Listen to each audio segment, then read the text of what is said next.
सतगुरुदेव की जय। सर्वसंगत से प्रार्थना है, सत्संग प्रारंभ हो रहा है। कृपया सत्संग स्थल पर शांतिपूर्वक विराजमान होकर के श्रद्धा से सत्संग सुने। परमेश्वर की प्यारी आत्माओं से पुनर्निवेदन है, सत्संग प्रारंभ हो रहा है। कृपया सत्संग स्थल पर शांतिपूर्वक विराजमान होकर के श्रद्धा से सत्संग सुने। सत सही। संत रामपाल जी महाराज एक ऐसे महान संत जिन्होंने अपनी सतभक्ति, तत्व ज्ञान, करुणा और सेवा के बल पर समाज में नई मिसाल कायम की है। संत रामपाल जी महाराज की अगुवाई में उनके सभी सतलोक आश्रमों से समाज कल्याण के अद्भुत कार्यों ने समाज को सुनहरे भविष्य की एक नई उम्मीद दिखाई है। संत रामपाल जी महाराज से नाम दीक्षा लेने के बाद लाखों लोगों की लाइलाज बीमारियां जैसे कैंसर, एड्स आदि ठीक हुई। संत जी के ज्ञान से प्रेरित होकर उनके अनुयायियों ने लाखों यूनिट रक्तदान किया। संत जी ने लाखों बहन बेटियों का दहेज मुक्त विवाह करवाया।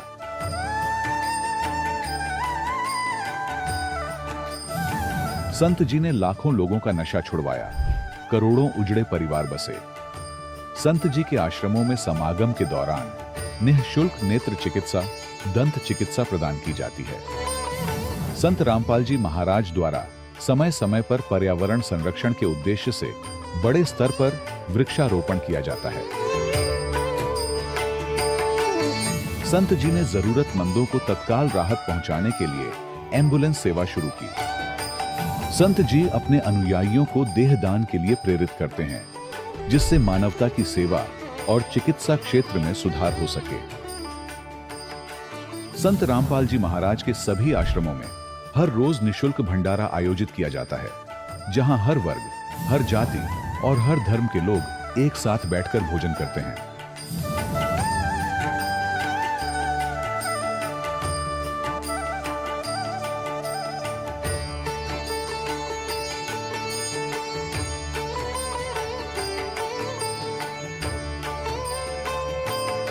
संत रामपाल जी महाराज के आश्रम में हजारों बुजुर्गों को सम्मान और प्यार के साथ जीवन जीने का अवसर मिलता है। उनके खाने, रहने और स्वास्थ्य की पूरी जिम्मेदारी संत रामपाल जी महाराज उठाते हैं। अनाथ बच्चों के लिए संत रामपाल जी महाराज के सभी आश्रम किसी वरदान से कम नहीं। यहाँ उन्हें शिक्षा, संस्कार और भविष्य के लिए बेहतर अवसर प्रदान किए जाते हैं। चाहे बाढ़ हो, भूकंप या महामारी, संत रामपाल जी महाराज और उनके अनुयायी हमेशा ही जरूरतमंदों के लिए सबसे आगे खड़े रहते हैं। कोविड महामारी के दौरान संत रामपाल जी महाराज के आश्रमों से करोड़ों लोगों के लिए भोजन, दवाइयां और जीवन रक्षक सामग्रियां उपलब्ध कराई गई। चाहे गरीब की मदद हो या किसी शोषित और पीड़ित वर्ग के हक और सम्मान की लड़ाई, संत रामपाल जी महाराज ने हमेशा ही उनकी दबी आवाज को सरकारों तक पहुंचाया है और उन्हें उचित न्याय दिलवाने में अहम भूमिका अदा की है। समाज में आध्यात्मिक और सामाजिक मूल्यों के प्रति जागरूकता लाने में संत रामपाल जी महाराज हर कदम पर मानवता के सच्चे सेवक साबित हुए हैं। संत रामपाल जी महाराज का जीवन हमें सिखाता है कि सच्ची सेवा वही है जो निस्वार्थ भाव से की जाए। आइए हम भी इस महान सेवा के कार्य में इस महान संत से जुड़ें और संत रामपाल जी महाराज से नाम दीक्षा लेकर अपने जीवन को धन्य बनाएं।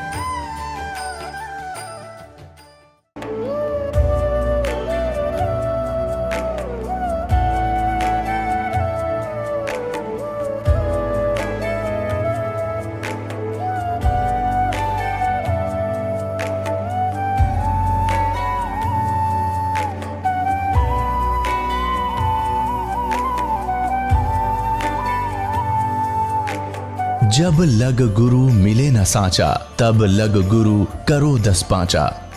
क्या गुरु बदल सकते हैं? क्या गुरु बदलने से पाप लगता है? आध्यात्म के इस मैदान में आखिर सही गुरु कौन है? गीता जी में वर्णित तत्वदर्शी संत कौन है? इन सभी प्रश्नों के उत्तर जानने के लिए अवश्य सुनिए जगत गुरु तत्वदर्शी संत रामपाल जी महाराज के मंगल प्रवचन। दोस्तों, आजकल हर कोई आध्यात्मिकता की बात करता है। कोई मंदिर में माथा टेक रहा है, कोई घर में माला जप रहा है, तो कोई ऑनलाइन बाबाओं के प्रवचन सुनकर मोक्ष की तलाश में है। लेकिन सवाल यह है, क्या ये सब करने से बिना किसी सही गाइड के आप उस रास्ते पर चल सकते हैं जो आपको जन्म मरण के चक्कर से आजाद कर दे? या फिर यह सब बस एक दिखावा है जो आपका समय, पैसा और आस्था तीनों लूट रहा है? गीता, वेद और कबीर साहेब की वाणी चीख चीख कर कह रही है कि बिना गुरु के भक्ति अधूरी है। फिर भी हम क्यों अंधेरे में भटक रहे हैं? आइए आज बात करते हैं कि गुरु बनाना क्यों जरूरी है, सच्चा गुरु कौन है और गुरु के प्रति शिष्य का भाव कैसा होना चाहिए जो उसे मोक्ष के दरवाजे तक ले जाए। क्योंकि अगर रास्ता ही गलत चुन लिया तो मंजिल तो दूर, आपकी जिंदगी भी दांव पर लग सकती है। सवाल नंबर 1, क्या गुरु बनाना आवश्यक है? भक्ति तो घर में भी की जा सकती है, तो फिर हम गुरु क्यों बनाएं? सबसे पहले गीता की बात। संत रामपाल जी महाराज अपने सत्संगों में बताते हैं कि गीता अध्याय 4 श्लोक 34 में साफ कहा गया है, उस तत्व ज्ञान को तू तत्वदर्शी संतों के पास जाकर समझ। उनको दंडवत प्रणाम करने से, कपट छोड़कर नम्रता पूर्वक प्रश्न करने से वे परमात्मा तत्व को भली भांति जानने वाले ज्ञानी महात्मा तुझे तत्व ज्ञान का उपदेश करेंगे। यानी बिना गुरु के आप उस तत्व ज्ञान तक पहुंच ही नहीं सकते, जिसके प्राप्त होने से परमात्मा की प्राप्ति तथा मोक्ष प्राप्ति का रास्ता प्रशस्त होता है।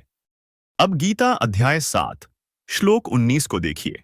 इसमें कहा गया है कि मेरी पूजा भी जन्म जन्मांतरों के अंत के जन्म में कोई ज्ञानी आत्मा ठीक से करता है, अन्यथा अन्य उपासना में ही लगे रहते हैं। यह बताने वाला महात्मा तो बहुत दुर्लभ है कि केवल वासुदेव अर्थात सर्वगतम ब्रह्म ही सब कुछ है। उसी की भक्ति से परम शांति प्राप्त होती है, उसी की भक्ति से सनातन परम धाम प्राप्त होता है, उसी की भक्ति से वह परम पद प्राप्त होता है जहां जाने के पश्चात साधक फिर लौटकर संसार में कभी नहीं आते। तो सवाल है, जब गीता ज्ञानदाता खुद कह रहा है कि सच्चा रास्ता गुरु से मिलता है, तो हम बिना गुरु के भटक क्यों रहे हैं? अब वेदों की सुनिए। यजुर्वेद अध्याय 40 मंत्र 10 में लिखा है कि कुछ लोग परमात्मा को निराकार मानते हैं, कुछ साकार। लेकिन सच्चाई क्या है, ये केवल तत्वदर्शी संत ही बता सकते हैं। यानी परमात्मा का असली स्वरूप समझने के लिए भी गुरु की जरूरत है। कबीर साहेब ने तो और साफ शब्दों में कहा, सतगुरु बोले अमृतवाणी, गुरु विन मुक्ति नहीं रे प्राणी। गुरु हैं आदि अंत के दाता, गुरु है मुक्ति पदारथ भ्राता। गुरु गंगा काशी अस्थाना, चारि वेद गुरु गमते जाना। गुरु है सुरसरी निर्मल धारा, बिन गुरु घट नाही हो उजियारा। 68 तीरथ भ्रमी भ्रमी आवे, गुरु की दया घर बैठ ही पावे। गुरु कहे सोई पुण्य करिए, मातु पिता दो कुल तरिए। गुरु पारस परसे नर लोई, लोहते कंचन होए सोए। शुकदेव के गुरु जनक बिदेही, वो भी गुरु के परम सनेही। नारद गुरु प्रहलाद पठाए, भक्ति हेतु जिन दर्शन पाए। काकभूषण जोगजीत गुरु कीन्हा, अगम निगम सभी कही दीन्हा। ब्रह्मा गुरु कविरग्नि को कीन्हा, होम यज्ञ जिन आज्ञा दीन्हा। वशिष्ठ गुरु किया रघुनाथा, पाए दरस तब भय सनाथा। कृष्ण गए दुर्वासा शरणा, पाई भक्ति तब तारण तरना। नारद दिच्छा जिमर सो पायो, 84 सो तुरंत छुड़ायो। गुरु कहे सोई है सांचा, बिन परिचय सेवक है कांचा। कहे कबीर गुरु आपू अकेला, 10 अवतार गुरु का चेला। कबीर रामकृष्ण से कौन बड़ा, उन्हों भी गुरु किन्हा। 3 लोक के वे धनी, गुरु आगे आधीन। उनकी वाणी में लिखा है कि गुरु गंगा काशी जैसा पवित्र है। गुरु चारों वेदों का सार है। गुरु के बिना मन का अंधेरा दूर नहीं होता।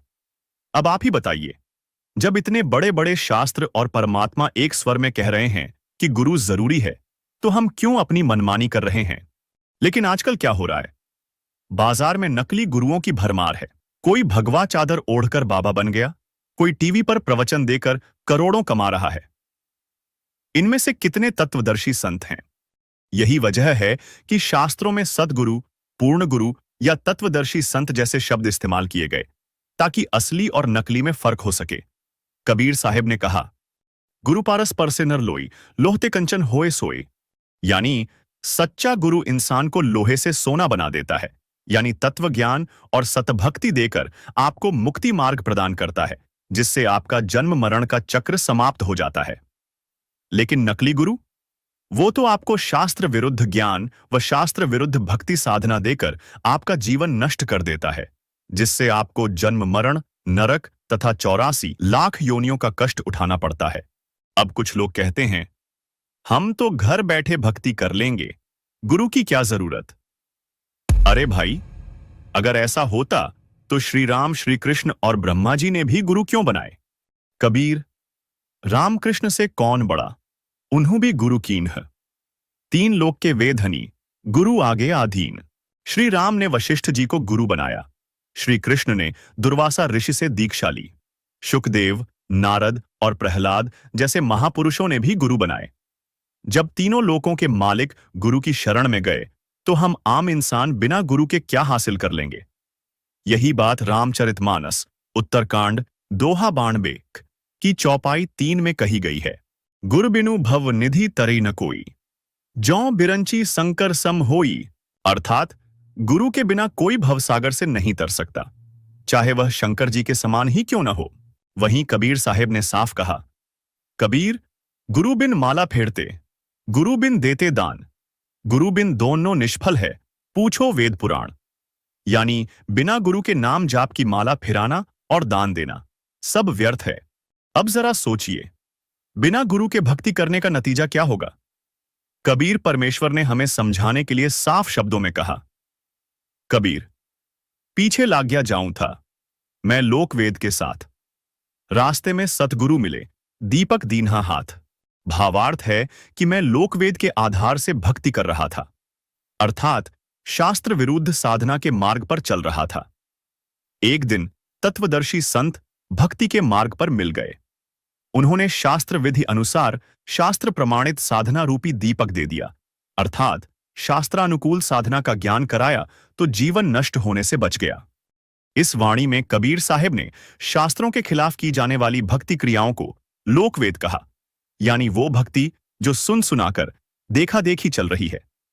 मंदिर में घंटा बजाना, तीज त्योहार पर पूजा करना या मूर्ति पूजा आदि करना, ये सब लोकवेद है। गीता अध्याय 16 श्लोक 23 में साफ लिखा है कि शास्त्रों के विरुद्ध मनमानी भक्ति करने से न सुख मिलता है, न सिद्ध, न मोक्ष। फिर श्लोक 24 में कहा गया कि कर्तव्य और अकर्तव्य की व्यवस्था में शास्त्र ही प्रमाण है। तो जब शास्त्र कह रहे हैं कि गुरु बनाओ, उनसे तत्व ज्ञान लो, तो हम अपनी मर्जी की भक्ति क्यों कर रहे हैं? आजकल लोग क्या करते हैं? कोई पंडित से मंत्र ले लेता है, कोई बिना समझे जप शुरू कर देता है। लेकिन कबीर साहिब ने कहा, कबीर, गुरु बिन काहू न पाया ज्ञाना, ज्यों थोथा भुस छड़े मूड किसाना। कबीर, गुरु बिन वेद पढ़े जो प्राणी, समझे न सार रहे अज्ञानी। यानी बिना गुरु के वेद पढ़ने से भी उसका ज्ञान नहीं समझा जा सकता। गुरु वो दीपक है जो अंधेरे में रास्ता दिखाता है। कबीर साहिब की वाणी में लिखा है, रास्ते में सतगुरु मिले, दीपक दीन्हा हाथ। यानी सतगुरु ने शास्त्रानुकूल साधना का ज्ञान दिया तो साधक का जीवन बच गया। लेकिन बिना गुरु के वो तो भूसे की तरह उड़ जाता है, यानी नष्ट हो जाता है, जैसे मूर्ख किसान बिना समझे फसल बर्बाद कर देता है। लेकिन कुछ लोगों का कहना है कि भक्ति तो हम स्वयं घर में कर सकते हैं, गुरु बनाने की कोई आवश्यकता नहीं है। तो इसका निर्णायक ज्ञान सुनिए संत रामपाल जी महाराज के मुखारबिंद से। जब तक आत्मा को उसका असली आहार नहीं मिलेगा, या उठ नहीं सकती, उभर नहीं सकती, और वो उभारने का तरीका परमात्मा की वो वाणी सूक्ष्म वेद वाली इसको मिले, और वो उस वाणी का फिर बोलने वाला अधिकारी हो। आम व्यक्ति भी इस वाणी ने सुनाए जा, उसका असर नहीं हो सकता। उदाहरण के लिए, जैसे एक राजा था, उसकी रानी धार्मिक थी, गुरु बना रखा था, उसने पता था गुरु बिन मोक्ष नहीं होता, पिछले संस्कार थे। राजा इस बात का विरोधी था कि गुरु बनाने की क्या आवश्यकता, भक्ति घर पे भी कर सकते हैं, गुरु से उपदेश लेना क्या जरूरी है। लेकिन वो अपनी पत्नी को विवश नहीं कर सकता था, कुछ धार्मिकता उसके अंदर भी शेष थी। तो उसने एक दिन अपनी पत्नी से कहा कि मैं आपके गुरुजी से 2 बात करूंगा, मेरे प्रश्न का उत्तर देगा वो। उसकी पत्नी ने कहा कि सब बच्चा से बात करिए, मेरे गुरुजी से आपको सब उत्तर देंगे। उसके साथ उनके आश्रम में चले गए अपनी पत्नी के साथ। अब राजा ने जाति प्रश्न किया कि महाराज, आप जो जनता को भ्रमित कर रहे हो कि गुरु नाम दे तभी बात बने, राम राम तक घर बैठ के भी कर ले, कोई कर ले, इसमें क्या क्या दिक्कत आती है? आप लोगों ने तो अपनी रोजी का जीविका बना रखी है दुनिया को भ्रमित करके। अपने आत्माओं परमात्मा जगह जगह आते रहते हैं, अपनी प्यारी आत्माओं को समझाते रहे हैं। कहीं भी जाकर वो किसी साधु संत के रूप में कुछ दिन रहते थे, फिर चले जाते थे। वहाँ जो पुण्य आत्मा होती थी वो आ जाती थी, उनसे आशीर्वाद से धर्म पुण्य करवा कर उनको चार्ज कर जाते थे। इस समय के लिए वो भक्ति को जीवित रखना चाहते थे। तो परमात्मा यानी उस संत जी ने कहा कि राजन, एक विस्तार के साथ आपको बताना पड़ेगा। अब 2 शब्दों में इसका उत्तर मैं दे नहीं सकता, और मुझे और भी बहुत भक्त बैठे, इनसे मिलना है। मैं कभी आपके घर आऊंगा तब इसका उत्तर दूंगा। राजा ने सोचा, और अच्छा वहाँ आराम से इसका मगज चाटूंगा, वहाँ जाएगा तो अच्छी बात है, ठीक है जी। समय बता दिया कि उस दिन आऊंगा, तीसरे दिन, और इस समय आऊंगा। अब राजा इंतजार कर रहा था, और रास्ते में पहरेदारों उन जो खड़े थे सैनिक अंग रक्षक, उनको बोल दिया था कि साधु आएंगे, उनको आने देना, रोकना नहीं। स्वयं सिंहासन पर विराजमान होकर बैठा था, सामने आसपास मंत्री खड़े थे, सैनिक अंग रक्षक खड़े थे राजा के। अब ज्यों ही संत जी वहां राजा के पास पहुंचे, वहां सैनिक खड़े थे, सिपाही खड़े थे। उन सिपाहियों से संत ने कहा कि इसे अरेस्ट कर लो, इसको गिरफ्तार करो। किसको? राजा को। राजा की तरफ संकेत कर रहा था कि सैनिकों, इसे गिरफ्तार करो। एक बार कहा, राजा ने सोचा वैसे मजाक कर रहे हैं। दूसरी बार सीरियसली कहा तो राजा ने सोचा ये तो भी बकवाद कर रहा है। तो राजा ने कहा कि सैनिकों, इसको अरेस्ट करो। इतना ही कहा था, सैनिकों ने, सिपाहियों ने उस महात्मा को चारों तरफ से जकड़ लिया। अगले आदेश की इंतजार कर रहे थे कि इसका क्या करें। तब संत जी ने कहा कि महाराज, आप राजन आए अतिथि का, साधु संत का सत्कार किया करते हैं, कैसे बेइज्जती किया करते हैं।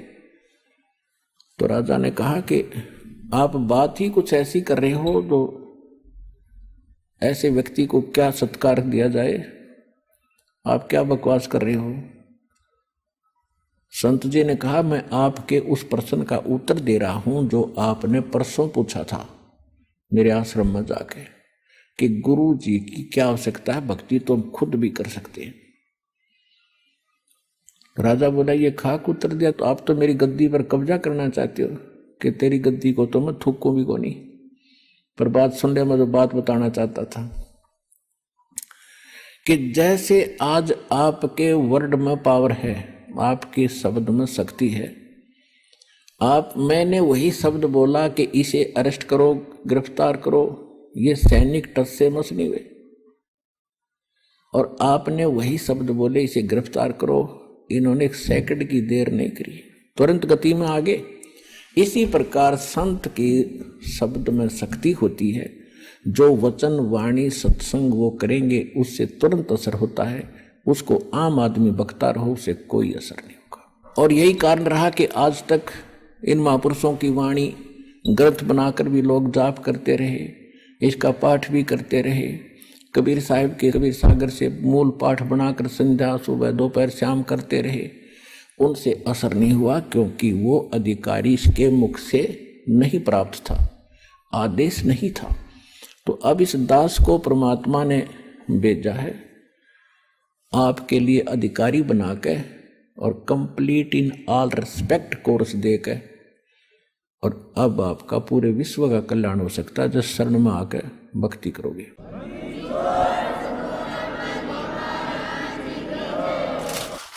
तो दर्शकों, बात साफ है, गुरु के बिना भक्ति अधूरी है।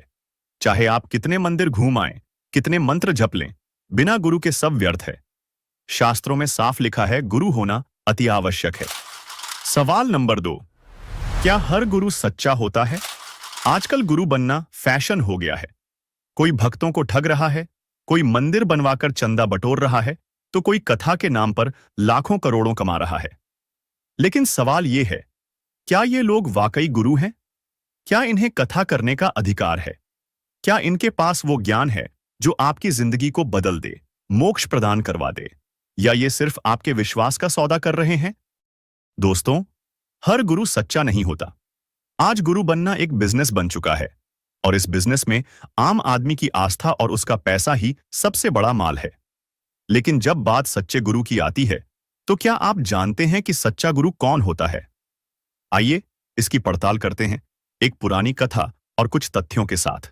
सबसे पहले एक सत्य कथा जो संत रामपाल जी महाराज अपने सत्संगों में बताते हैं। द्वापर युग के अंत होने के समय की बात है। राजा परीक्षित को एक ऋषि के श्राप के कारण 7वें दिन तक्षक सर्प डसने वाला था।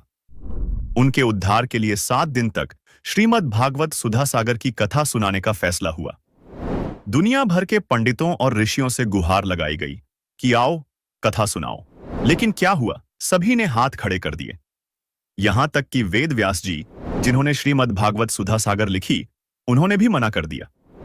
क्यों? क्योंकि वो जानते थे कि वो इस कथा को सुनाने के अधिकारी नहीं हैं। आखिरकार स्वर्ग से सुखदेव ऋषि को बुलाया गया, जिनके 7 दिन कथा सुनाने से राजा परीक्षित का मोह संसार से छूटा। तक्षक ने उन्हें डसा और उनकी मृत्यु हो गई। लेकिन उनके पुण्य और सुखदेव जी की कथा के कारण उन्हें स्वर्ग की प्राप्ति हुई, क्योंकि परमात्मा का विधान है, कबीर जहां आशा तहां बासा होई, मन कर्म वचन सुमरियो सोई। गीता अध्याय 8 श्लोक 6 में भी यही प्रमाण है कि हे भारत, परमात्मा का यह विधान है कि जो अंत समय में जिसमें आस्था रखकर स्मरण करता है, वह उसी को प्राप्त होता है। दोस्तों, स्वर्ग में सुख भोगने के पश्चात राजा परीक्षित वाली आत्मा वापस नरक में और फिर लख 84 में चक्कर काटेगी। ये काल ब्रह्म के 21 ब्रह्मांड का हार्ड एंड फास्ट रूल है, अर्थात अटल नियम है। लेकिन यह उपलब्धि भी 3 लोक के अधिकारी गुरु बिना प्राप्त नहीं हो सकती। अब सोचिए, अगर गलत गुरु कथा सुनाता तो क्या राजा परीक्षित को स्वर्ग प्राप्ति होती? नहीं। यह बताता है कि गुरु का अधिकारी होना बहुत जरूरी है। एक और उदाहरण सुनिए। जब प्रधानमंत्री किसी शहर में आ रहा हो तो उससे पहले कुछ लोग मंच पर गाना गाते हैं, भाषण देते हैं, ताकि भीड़ को प्रभावित किया जा सके। लेकिन वे जो कह रहे होते हैं उनमें से एक बात भी करने में सक्षम नहीं होते। प्रधानमंत्री आता है, 2 शब्द बोलता है, आगरा में स्कूल बनावा दो, रोहतक से झज्जर जाने के लिए 4 लाइन सड़क बनावा दो, और अगले दिन ही काम शुरू हो जाता है। क्यों? क्योंकि प्रधानमंत्री के शब्दों में शक्ति है। और यदि यही बात आप और हम जैसा आम व्यक्ति कहे तो हमारी बड़ी मूर्खता होगी, क्योंकि हमारे वचन में इतनी शक्ति नहीं है। जबकि प्रधानमंत्री के लिए यह सब साधारण बात है। लेकिन आज के गुरु, वो तो सिर्फ मंच पर गाना गाने का काम कर रहे हैं, आपके विश्वास का मनोरंजन कर रहे हैं, और आप तालियां बजा रहे हैं, जो कि इन गुरुओं की बड़ी मूर्खता है। इससे यह बात स्पष्ट होती है कि किसी को भी गुरु बनाना ठीक नहीं है, बल्कि अधिकारी गुरु यानी पूर्ण गुरु होना अति आवश्यक है, तभी लाभ संभव है। तो अब सवाल यह है, आप अपने गुरु को कैसे परखेंगे? क्या वो आपको शास्त्र अनुकूल भक्ति का रास्ता दिखा रहा है, या सिर्फ आपकी आस्था और पैसे का सौदा कर रहा है? आजकल फर्जी गुरुओं की बाढ़ आ गई है। कोई जादू दिखाकर भक्त बनाता है, कोई डर दिखाकर। लेकिन सच्चा गुरु डर नहीं, ज्ञान देता है। वो आपको शास्त्रों की गहराई में ले जाता है, न कि सिर्फ कहानियां सुनाता है। तो पूर्ण गुरु को परखने का समाधान भी कबीर परमेश्वर की अमरवाणी यानी सूक्ष्म वेद तथा पवित्र श्रीमद् भगवद गीता में विद्यमान है। क्या बताया है कि ये एक संसार रूपी उल्टा लटका हुआ वृक्ष समझो, पूरा विश्व सब ब्रह्मांडों समेत, और जिसकी ऊपर को जड़ है, नीचे को तीनों गुण रूपी शाखा है। श्रीमद् भगवत गीता अध्याय नंबर 15 के श्लोक नंबर 1 से लेकर 4 में ये स्पष्ट किया है। इस उल्टे लटके हुए संसार रूपी वृक्ष की जानकारी दी है। अब आपको ये उल्टा लटका हुआ संसार रूपी वृक्ष दिखाते हैं, फिर आसानी से जो दास सब सदग्रंथों से रूबरू करने जा रहा है आपको आसानी से समझ जाएंगे। देखिएगा, ये समझो एक संसार रूपी वृक्ष है पूरा।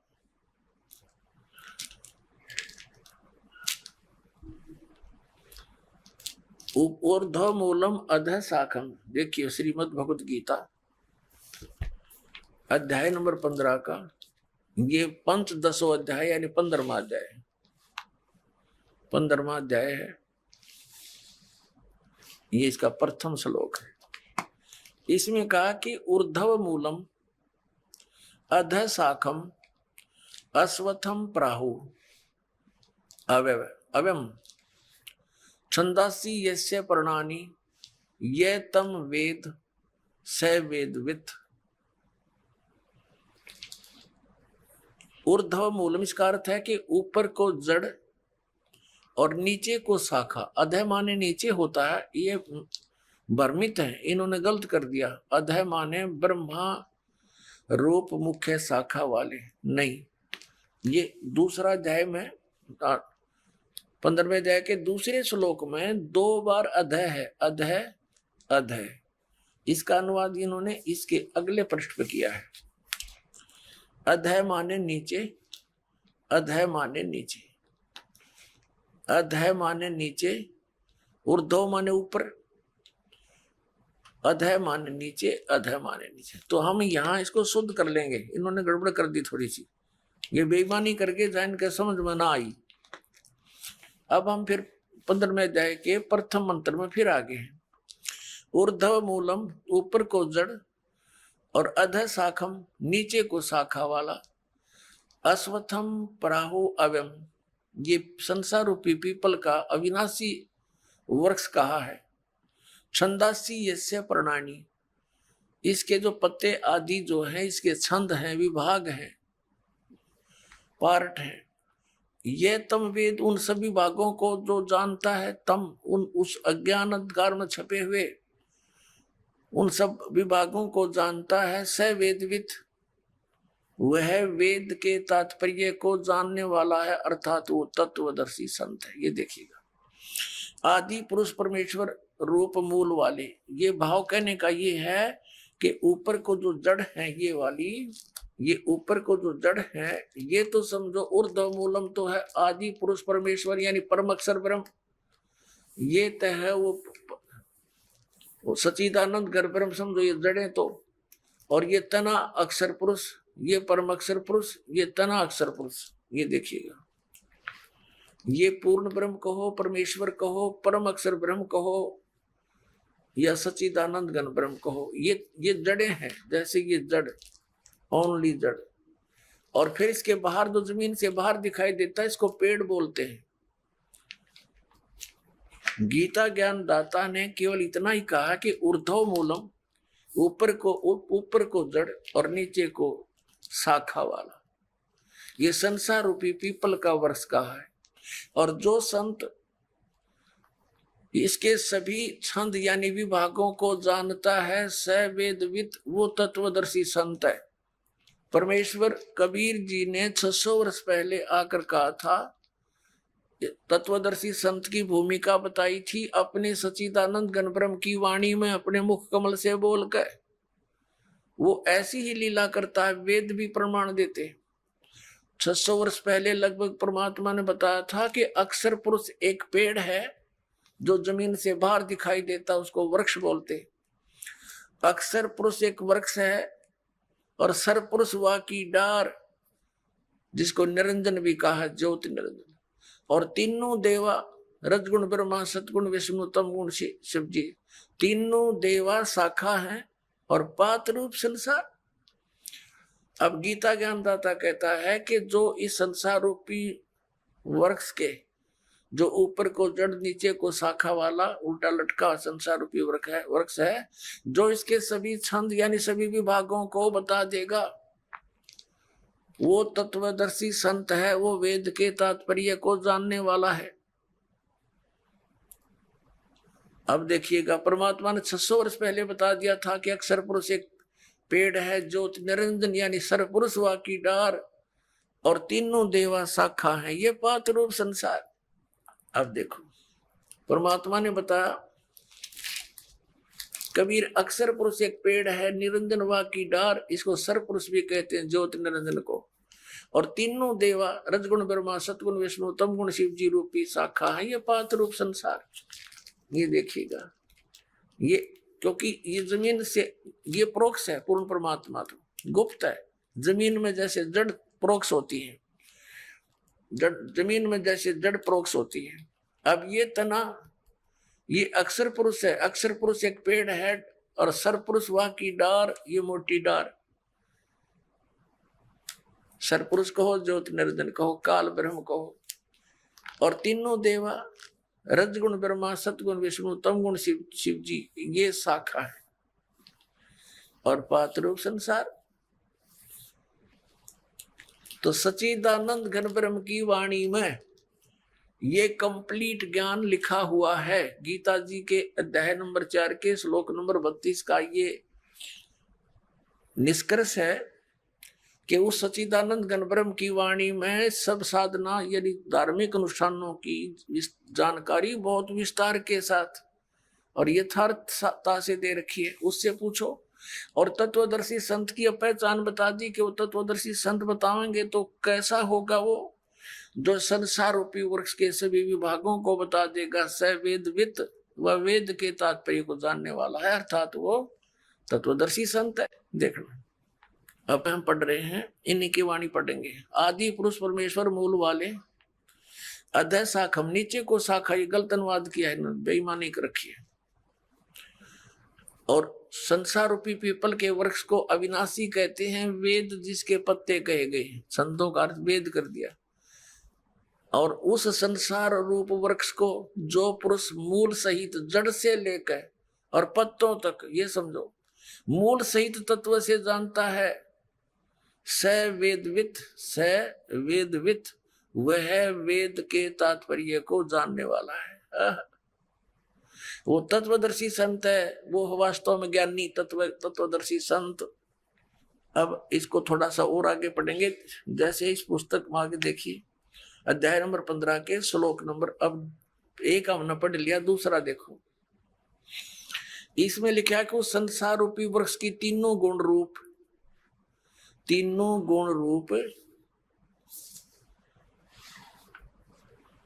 ये शाखाएं हैं। विषय पर वाला ये शाखाएं हैं, बस इतना ही लिखना था। नीचे और ऊपर फैली हुई, सर्वत्र नहीं, क्योंकि पृथ्वी लोक पर ये ज्ञान बोला जा रहा था, और श्री ब्रह्मा, श्री विष्णु, श्री रजगुण ब्रह्मा, श्री सतगुण विष्णु, श्री तमगुण शिव जी की जो पहुंच है, रीच है, उनकी जो पहुंच है, जो उनका प्रभुता है उनकी, वो केवल इन 3 लोकों पर है। पृथ्वी लोक, नीचे पाताल लोक, और ऊपर स्वर्ग लोक। इन 3 लोकों पर इनकी प्रभुता है, यहाँ तक इनकी पहुंच है। ये एक एक विभाग के मंत्री हैं। और पृथ्वी लोक पर यू बोला जा रहा है क्या ना, ऊपर और नीचे यानी स्वर्ग और नीचे पाताल तक इनकी क्षमता है। रजगुण ब्रह्मा सतगुण विष्णु तमगुण शिव जी की। देखना, श्रीमद् भगवत गीता अध्याय नंबर 15 का हम श्लोक नंबर अब दूसरा पढ़ रहे हैं। उस संसार वृक्ष की तीनों गुण रूप शाखा, ये है अधः च ऊर्ध्वम प्रसरता तस्य शाखा गुण प्रवर्धा। अब यहां तीनों गुण रूप जल से बड़ी हुई शाखाएं नहीं है, यह है विषय पर वाला शाखा, विषय विकारों की शाखाएं हैं, ऐसा समझो। इन्हें गलत कर रखा है। नीचे और ऊपर, सर्वत्र नहीं, नीचे और ऊपर फैली हुई है, और मनुष्य लोक में, यहाँ पृथ्वी लोक पर कर्मों के अनुसार बांधने वाली, यानी कर्मों के आधार पर ये हमें सुनियोजित रखने वाली भी मुख्य कारण है। मूलानी माने जड़ है, ये मुख्य कारण है। नीचे और ऊपर, सभी लोकों में नहीं, केवल नीचे ऊपर फैली हुई है। यहाँ एक शब्द है तीनों गुण रूप शाखा। अब रजगुण ब्रह्मा है, सतगुण विष्णु, तमगुण शिव जी, ये कंसेप्ट क्लियर करना पड़ेगा। एक तो बहुत ही सिंपल सा देखिए आप, रजगुण ब्रह्मा है, यही तीनों गुण है, यही तीन देवता, इन्हीं पुराणों में देखिएगा। ये गीता प्रेस गोरखपुर से प्रकाशित है, मार्कंडे पुराण।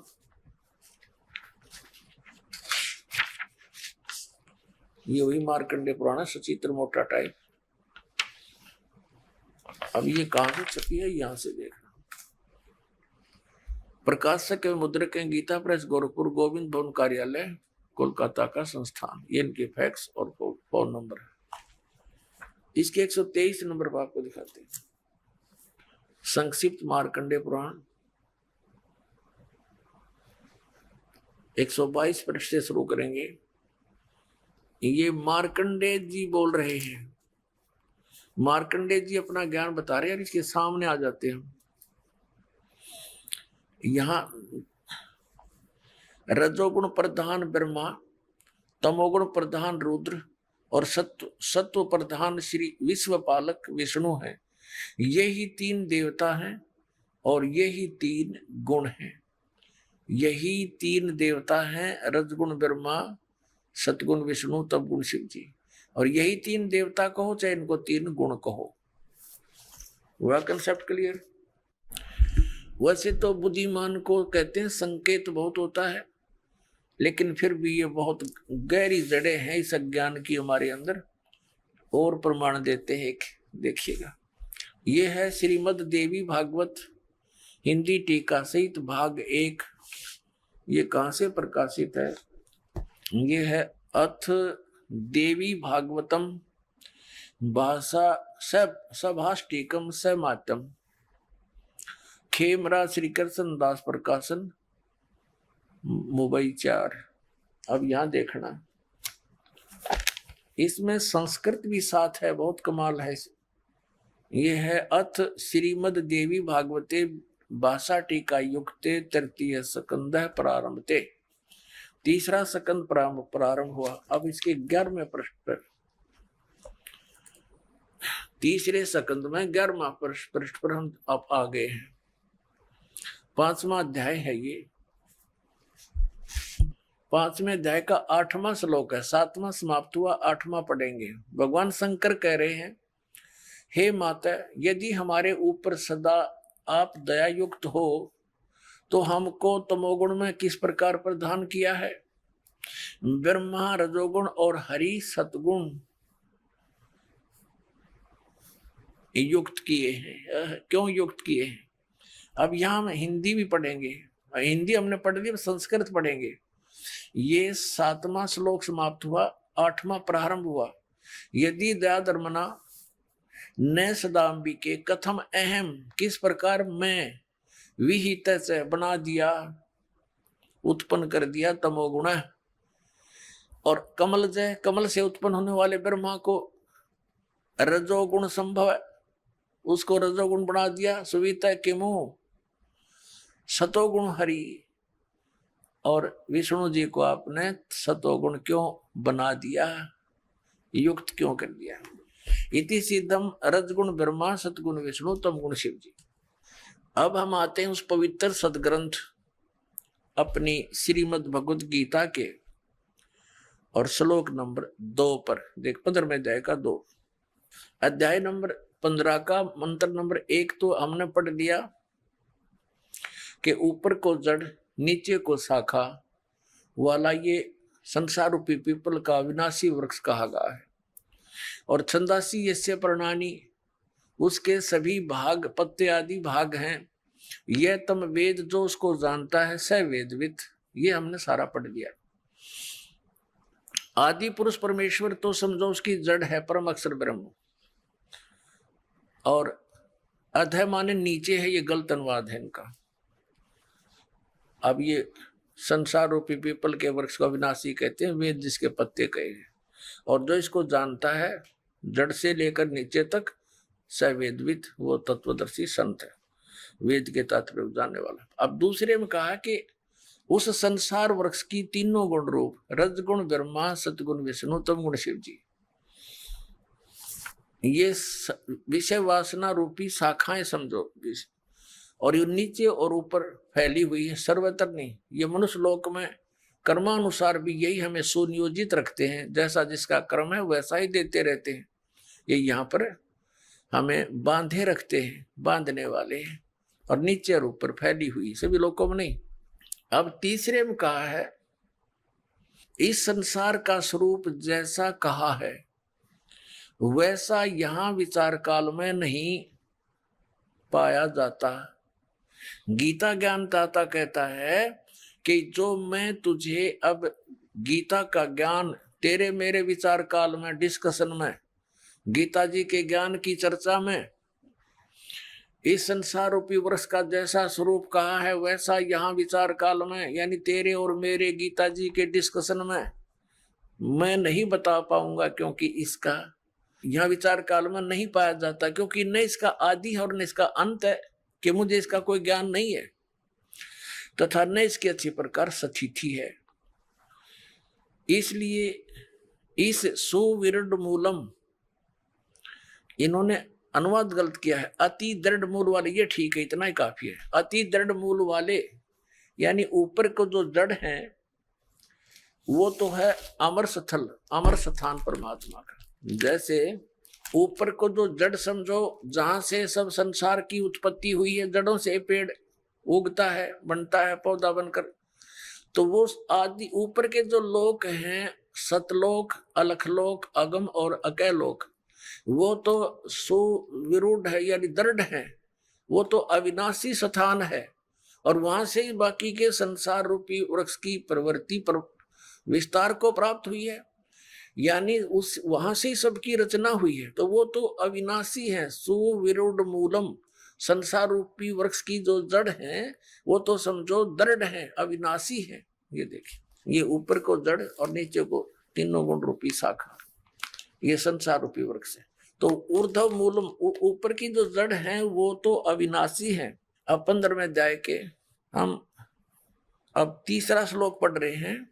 सुविरुद्ध मूलम यानी अति दृढ़ मूल वाले ऊपर के स्थान तो कति अविनाशी हैं।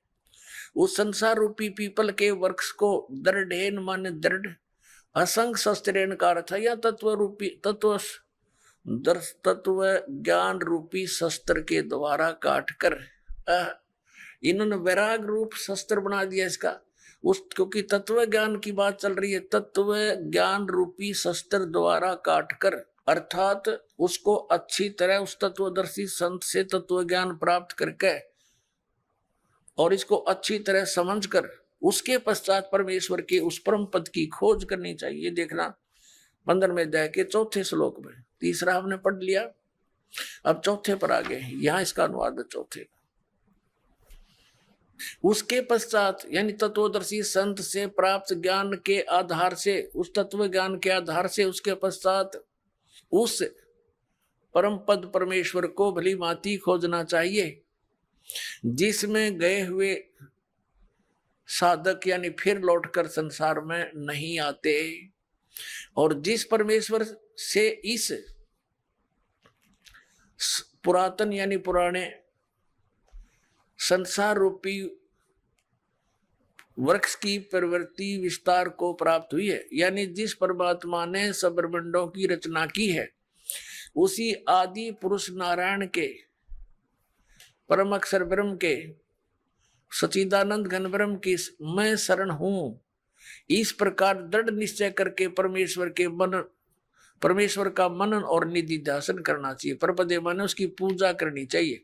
अब श्रीमद् भगवत गीता जी अध्याय नंबर 15 के श्लोक नंबर 1 से 4 में ये स्पष्ट हो गया। एक तो तत्वदर्शी संत कौन होगा जो ये विभाग बता देगा संसार रूपी वृक्ष की कौन कौन से पार्ट हैं, और फिर बताया उसके पश्चात परमेश्वर के उस परम पद की खोज करनी चाहिए जहां जाने के बाद साधक फिर लौटकर कभी संसार में नहीं आते। उनका जन्म और मृत्यु का दीर्घ रोग नाश हो जाता है। वहीं यजुर्वेद अध्याय 19 मंत्र 25 में लिखा है कि जो संत वेदों के अर्ध वाक्यों अर्थात सांकेतिक शब्दों को पूर्ण करके श्लोक के चौथे भागों को अर्थात आंशिक वाक्यों को स्तोत्रों के रूप में प्राप्त करता है, अर्थात आंशिक विवरण को पूर्ण रूप से समझता और समझाता है, जैसे शस्त्रों को चलाना जानने वाला उन्हें पूर्ण रूप से प्रयोग करता है। ऐसे पूर्ण संत ओंकारों अर्थात ओम तत्सत मंत्रों को पूर्ण रूप से समझ व समझाकर दूध पानी छानता है, अर्थात पानी रहित दूध जैसा तत्व ज्ञान प्रदान करता है, जिससे अमर पुरुष अर्थात अविनाशी परमात्मा को प्राप्त करता है।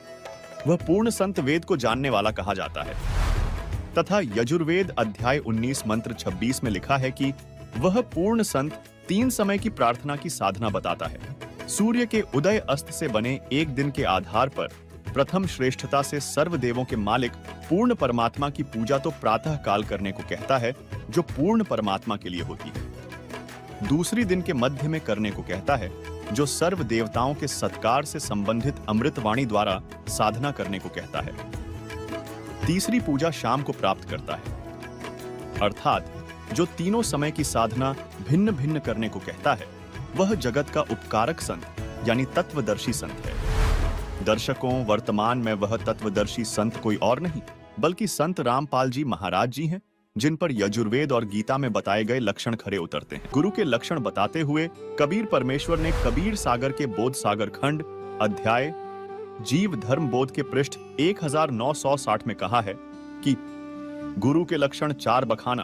प्रथम वेद शास्त्र का ज्ञाता, दूजे हरि भक्ति मन कर्म बाणी, तीसरे समदृष्टि कर जानी, चौथे वेद विधि सब कर्मा, यह 4 गुरु गुण जानो मर्मा। अर्थात पूर्ण गुरु वह है जो वेदों तथा अन्य सभी ग्रंथों का पूर्ण ज्ञाता हो। वह वेदों के अनुसार परमात्मा की भक्ति मन कर्म वचन से स्वयं करता है और करवाता है तथा उसकी करनी और कथनी में कोई अंतर नहीं होता। वह सर्व अनुयायियों को समान दृष्टि से देखता है, ऊंच नीच का भेद नहीं करता।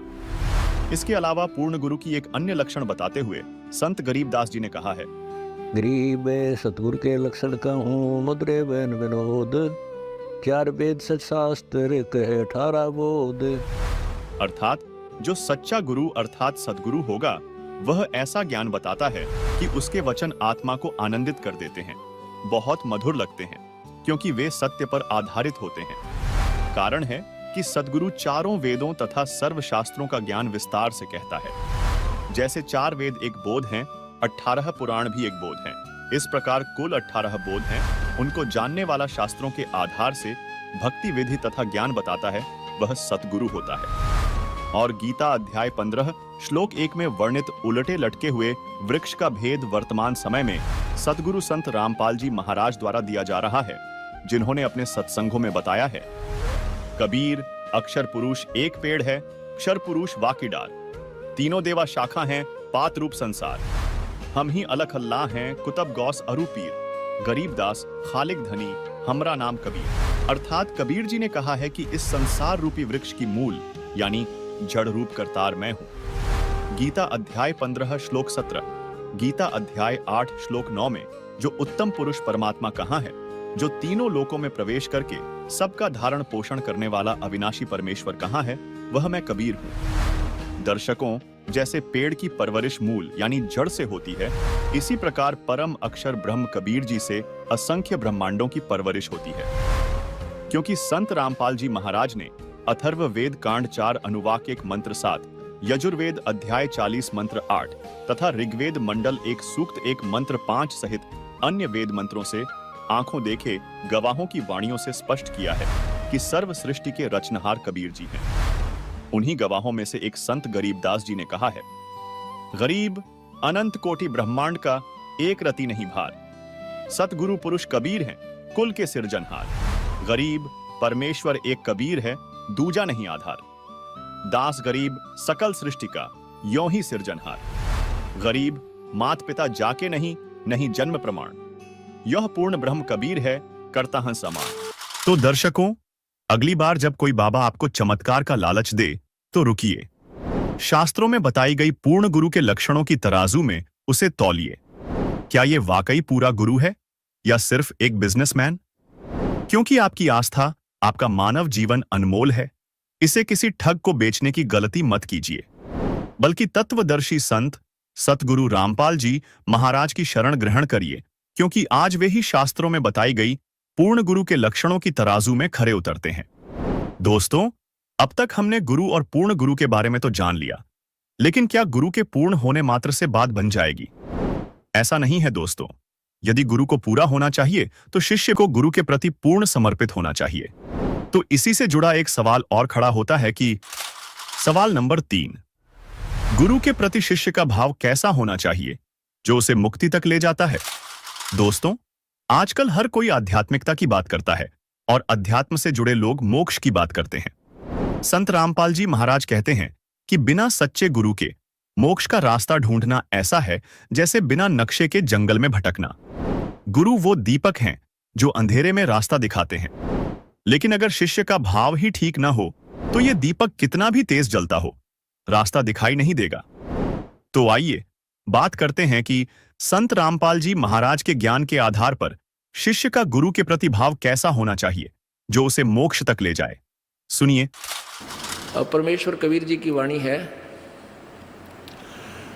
कि कह कबीर सुनो भाई साधो, ये शब्द गुरु चित चेला रे। अब जैसे गुरु और चेले का कितना प्यार, कितना एक घनिष्ठ संबंध होना चाहिए। कह कबीर तुम चरण चित राखो, जो सुई में डोरा रे।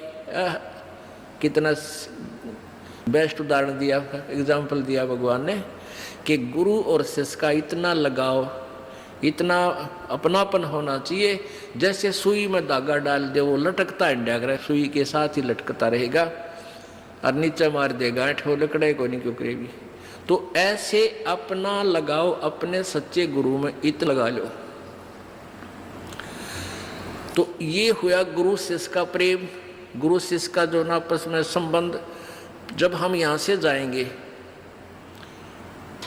तो आपकी यहाँ से मृत्यु होगी तो आपको गुरु जी ही इतना लगाव होना चाहिए गुरुदेव में कि हमने जो कुछ नहीं चाहिए, परमात्मा गुरु जी आज्ञा पाओ मेरे। तो वो फिर ऐसे आप सीधे वहीं पहुंच जाओगे जहाँ आशा था वासा हुई। तो अब जैसे गुरु और शिष्य का ऐसे लगाव होना चाहिए जो सुई में डोरा रे। तो ऐसे कहा कि फिर शब्द गुरु चित चेला रे। जो मंत्र गुरु जी ने आपको दे दिया वो तो तेरा शब्द, और इस मन, इस चित्त ने, इस मन ने उस शब्द जो मंत्र दे रखा उसका चेला बना दे। इस मन को उस मंत्र का, इस सुरत शब्द समावे। तेरी सुरती, तेरी मन, तेरी आत्मा उस दिए हुए मंत्र के साथ ऐसे चिपकी रहे, ऐसा ध्यान रखे, इतना उसका सिमरण करे जो सुई में डोरा रे। यानी ऐसे सुरत और शब्द इसको बोलते हैं। जो गुरुजी ने मंत्र आप दिया है उसके साथ इस मन को इतना जोड़ दे जैसे गुरु और चेले का प्यार हो। तो अब कहते हैं कहे कबीर सुनो भी साधो, अब शब्द गुरु चित चेला रे। गुरु और शिष्य का जो लगाव है ऐसा ही इस मन को इस मंत्र के साथ ऐसा लगाव लगा, यानी एक पल भी इसने दूर ना हो दे। फिर कबीर परमात्मा ने एक शब्द के माध्यम से और विस्तार से समझाया है कि गुरु से लगन कठिन है भाई, लगन लगे बिन काज न सरता, लगन लगे बिना काज न सरता। जीव पर हो जाई गुरु से, लगन कठिन है भाई। जैसे पपैया प्यासा बूंद का पिया पिया टेर लगाई, जैसे पपैया प्यासा बूंद का पिया पिया टेर लगाई, प्यासे प्राण निकल जा बेशक, प्यासे प्राण निकल जा बेशक, और नीर ना भाई गुरु से लगन कठिन है भाई। लगन लगे बिन काज न सरता, लगन लगे बिन काज न सरता, जीव परलय हो जाई गुरु से लगन कठिन है भाई। जैसे मृगा शब्द स्नेही, शब्द सुनन को जाई, जैसे मृगा शब्द स्नेही, शब्द सुनन को जाई, शब्द सुने और प्राण दान दे, शब्द सुने और प्राण दान दे, तन की रह सुध नाही गुरु से लगन कठिन है भाई। लगन लगे बिन काज न सरता, लगन लगे बिन काज न सरता, जीव परलय हो जाए गुरु से लगन कठिन है भाई। जैसे सती चढ़ी सता करे, अपने पिया लो लाई, अग्नि देख डरे नहीं मन में, पिया संग जड़ जाई गुरु से लगन कठिन है भाई। लगन लगे बिन काज न सरता, लगन लगे बिन काज न सरता, जीव परलय हो जाई गुरु से लगन कठिन है भाई। दो दल सन्मुख आन लड़े हैं, सूरा लेत लड़ाई, दो दल सम्मुख जब आन लड़े हैं, सूरवीर सूरा लेत लड़ाई, टूक टूक हो गिर धरती पे, टूक टूक हो गिर धरती पे, मैदान छोड़ ना जाई गुरु से लगन कठिन है भाई। लगन लगे बिन काज न सरता, लगन लगे बिन काज न सरता, जीव परलय हो जाई गुरु से लगन कठिन है भाई। छोड़ो तन अपने की आशा, निर्भय हो गुण गाई, छोड़ो तन अपने की आशा, निर्भय हो गुण गाई, कहे कबीर ऐसा हो हंसा, कहे कबीर ऐसा हो हंसा, सहज मिले सतगुरु आई, गुरु से लगन कठिन है भाई। बच्चों, इतने अजब गजब के प्रमाण दिए हैं और इतनी लगन आपकी लगनी चाहिए। कहते हैं परमात्मा ने कहा कि जैसे पपैया एक पक्षी होता है, वो केवल आकाश से बरस रही बूंदों को का पानी ही पीता है, वो मिले तो पिएगा और पृथ्वी का जल वो नहीं पी सकता, बेशक मर जा पीवा नहीं। इसी प्रकार अपने कबीर भगवान के अतिरिक्त, अपने गुरु के अतिरिक्त सोपन में भी किसी की इच्छा ना हो, वो लगन लागी सतगुरु में। फिर कहते हैं जैसे मृग इसके अंदर एक कान विषय प्रबल होता है, शब्द सुनने का अपने आप शिकारी के पास चला जाता है, वैसे मारो चाहे जीव पर पीछे नहीं हटता। तो इसी प्रकार कहते दो दल सम्मुख आन लड़े, सूरवीर रेत लड़ाई, यानी आप समझ लड़ाई होती है, मैदान में खड़े हो जाते हैं सैनिक, सूरवीर टुकड़े टुकड़े होकर मर जाएगा, पर मैदान छोड़कर नहीं जाएगा। किसी प्रकार ये रण का मैदान हमारा भी, हमारी लड़ाई अज्ञान और ज्ञान की है, काल शैतान और दयाल की है कि अपने सतगुरु और गुरु के अतिरिक्त किसी से भी स्वप्न में भी कोई लाभ नहीं चाहोगे।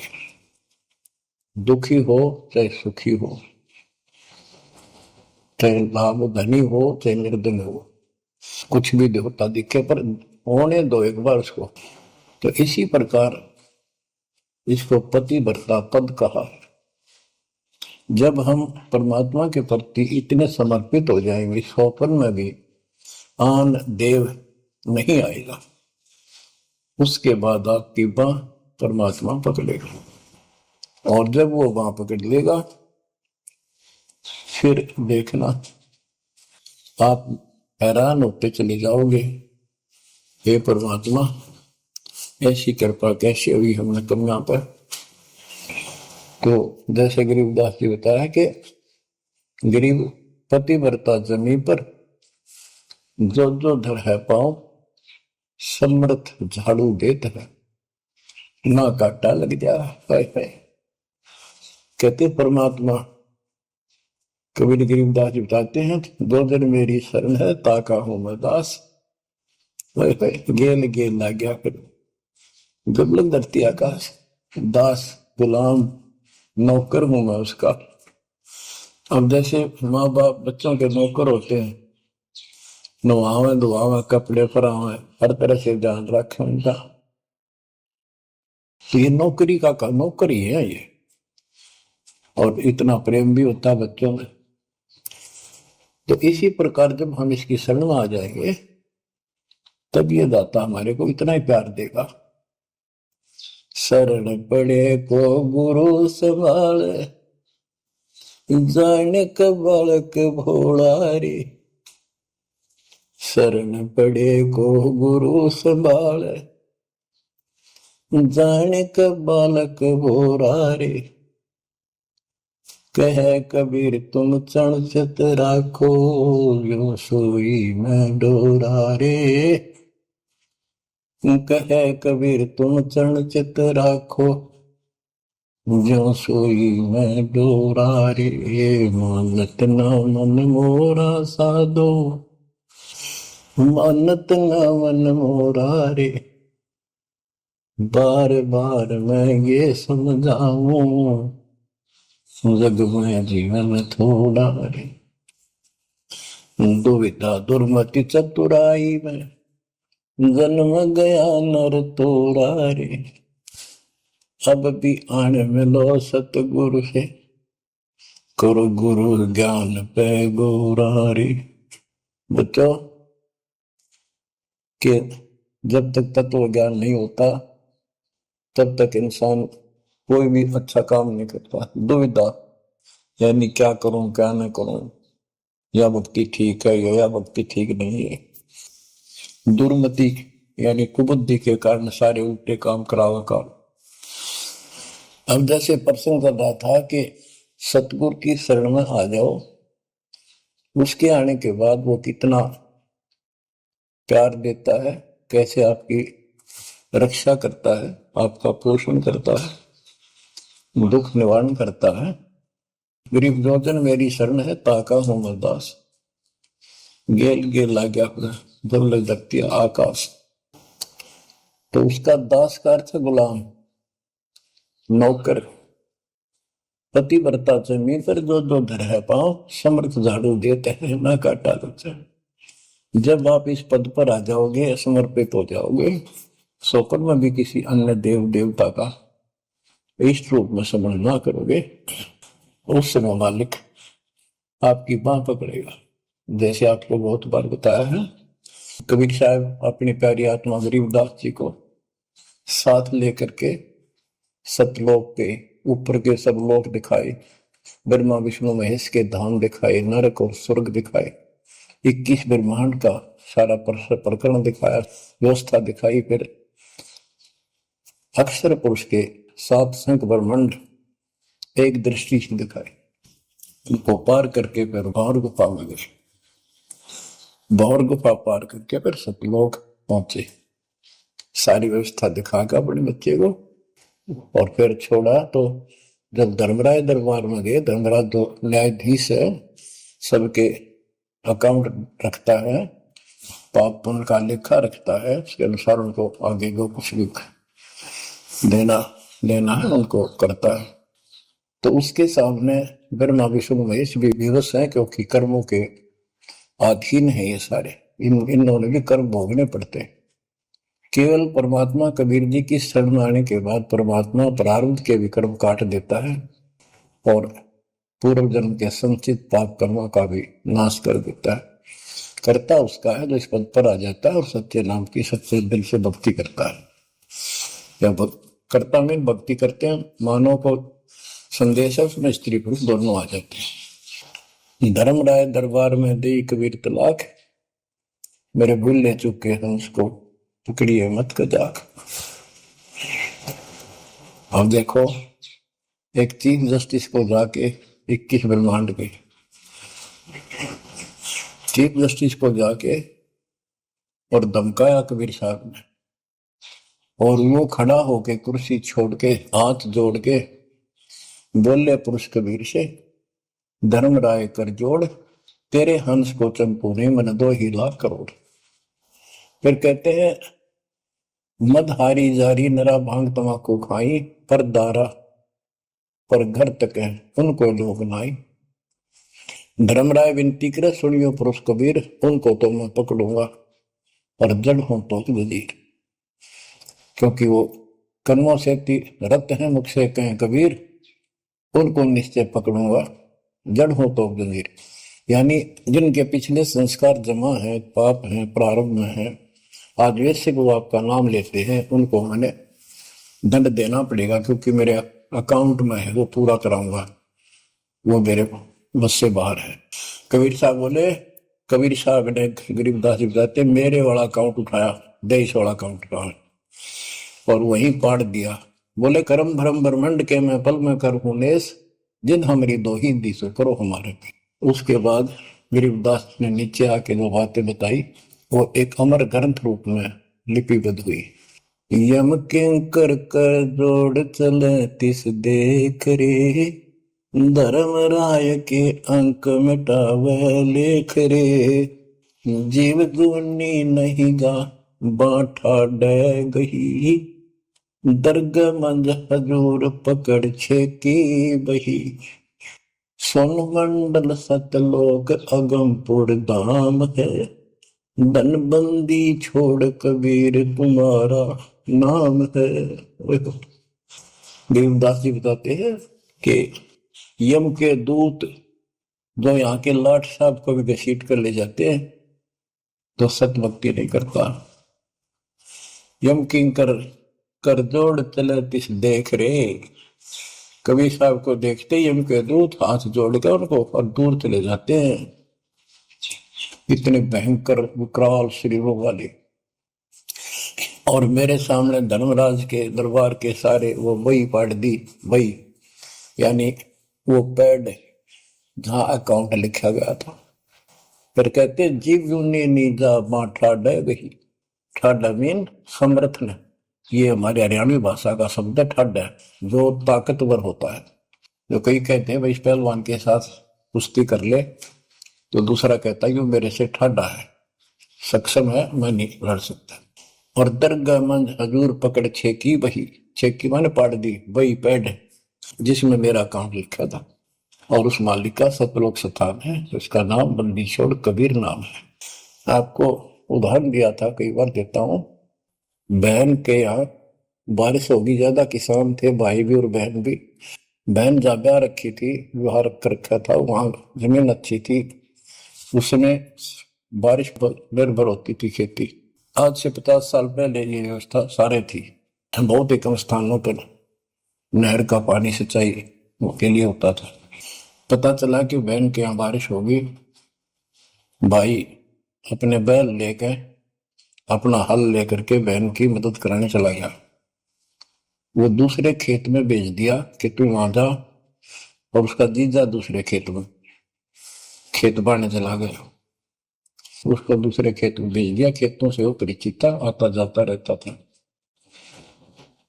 वहां दिन में सारा दिन काम किया। दोपहर को बैलों को पानी पिलाने के लिए गया तो एक जोड़ी थी, तालाब था उस खेत के आसपास। उस तलैया में बैलों को जल पिला के आया तो एक मंडी थी, वहां पर मंडी जहाँ छोटा सा चबूतरा बना के 1-2 फुट की एक बना देते हैं, उसको मंडी बोलते हैं।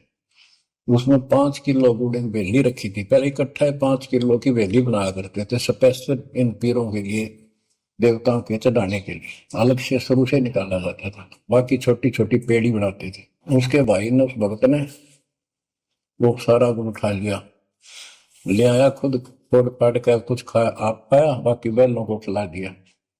अपना काम करके शाम में घर आ गया, सो गया। स्वप्न में एक 4.5 फुट का आदमी और टोपी पहरे हुए जैसे मुसलमान पीर होता है ऐसा आया ने बोला, तेने मेरा गुड़ खा लिया, तेरी हिम्मत कैसे बढ़ गई? कहने लगा, तू ठाडे की शरण में है, ठाडे की शरण में है तो बच गया, तुझे मारो तेरे बैला न मारो, आज के बाद उधर मत आ जाना। न्यू कहकर चला गया। दरसा उसने भी लग गया कि वो के बुलाएगी, लेकिन हिम्मत होगी कि जो भगवान जिसकी शरण में मैं हूं, पल्ली छोड़ की शरण में, जो पार मान गया और हौसला बुलंद हुआ। सुबह उसने अपनी बहन से पूछा, बहन ऐसे ऐसे वहां एक गुड़ रखा था मंडी के ऊपर, मैं बैल पानी पान गया था, बैलों को मैं उठा लिया, मैंने खा लिया, कुछ बैलों को खिला दिया, और कुत्ते खाओ फायदा क्या था। अरे कैसा कहा, पीर सा था, ऐसे ऐसे बोला मेरे कि तुझे मारो तेरे बैलों को मारता, बच गया तू ठंडे की शरण में है। यह बात सुनकर बहन रोने लगी। बोली, ये तेरे क्यों के करा, तू बच कैसे गया? वो तो किसी ने छोड़ता है कोई नहीं, जब उसकी कोई आइटम उठा ले से उसने मारे पशुओं में नुकसान कर देता, कति में टक्कर मारते हैं वो पशु राम राम का मरते हैं। अपने पति से बोली, तनु इधर क्यों भेजा मेरा भाई? खूब उसको ऊपर 6 बारी गुस्सा हुई। तो वो बोला, भाई आए तेरा भी यकीन नहीं हो रहा, वो तेरा शेर हाथ जोड़ के गया, तू कहाँ भटक रही है नादान, आजा अपने भगवान की शरण। इसलिए कबीर साहब ने कहा है, गुरु गोविंद कर जानियो और चलियो आज्ञा माँ, मिले तो दंडवत बंदगी, नहीं तो पल पल ध्यान लगा। जब भी आपको मिले दंडवत प्रणाम करें और गुरु जी को परमात्मा मानना। वो खुद तो भगवान थे ही, लेकिन अब अपने दास को भेजा है परमात्मा ने, तो इसलिए कि आपका जो भाव है वो बना रहेगा। जैसे गणित के अंदर एक प्रश्न आता था ब्याज का, ऋण का, तो उसमें मूलधन ज्ञात करना होता था। मूलधन तो होता था वो करोड़ों और अरबों रुपए का। उस करोड़ों और अरबों रुपए के मूलधन को प्राप्त करने के लिए मानना पड़ता है, मान लीजिए मूलधन 100 रुपये। वो 100 रुपये मूलधन नहीं है, लेकिन वो सपोज करना पड़ेगा उस प्रॉब्लम को सोल्व करने के लिए। तो ये समझ लेना पुण्यात्माओं, परमात्मा की वाणी है कि गुरु गोविंद कर जानियो और रहियो आज्ञा माही, मिले तो दंडवत बंदगी, नहीं पल पल ध्यान लगाए। अब जैसे आप यहाँ से जाओगे शरीर छोड़ के, ये तो छूटेगा, आपको मालूम है सबको। हम चाहते तो नहीं है कभी मृत्यु हो, लेकिन यह तो होगी वो मालिक के आधार पे है। अब तो आप भक्त हो गए, आपकी मृत्यु तो भगवान कबीर साहब के हाथ में है। आप कहोगे तब होगी, कई बार कह लोगे जब होगी। अब काल नहीं मार सकता आपको, अकाल मृत्यु नहीं मर सकते आप, अगर नियम ठीक रखोगे।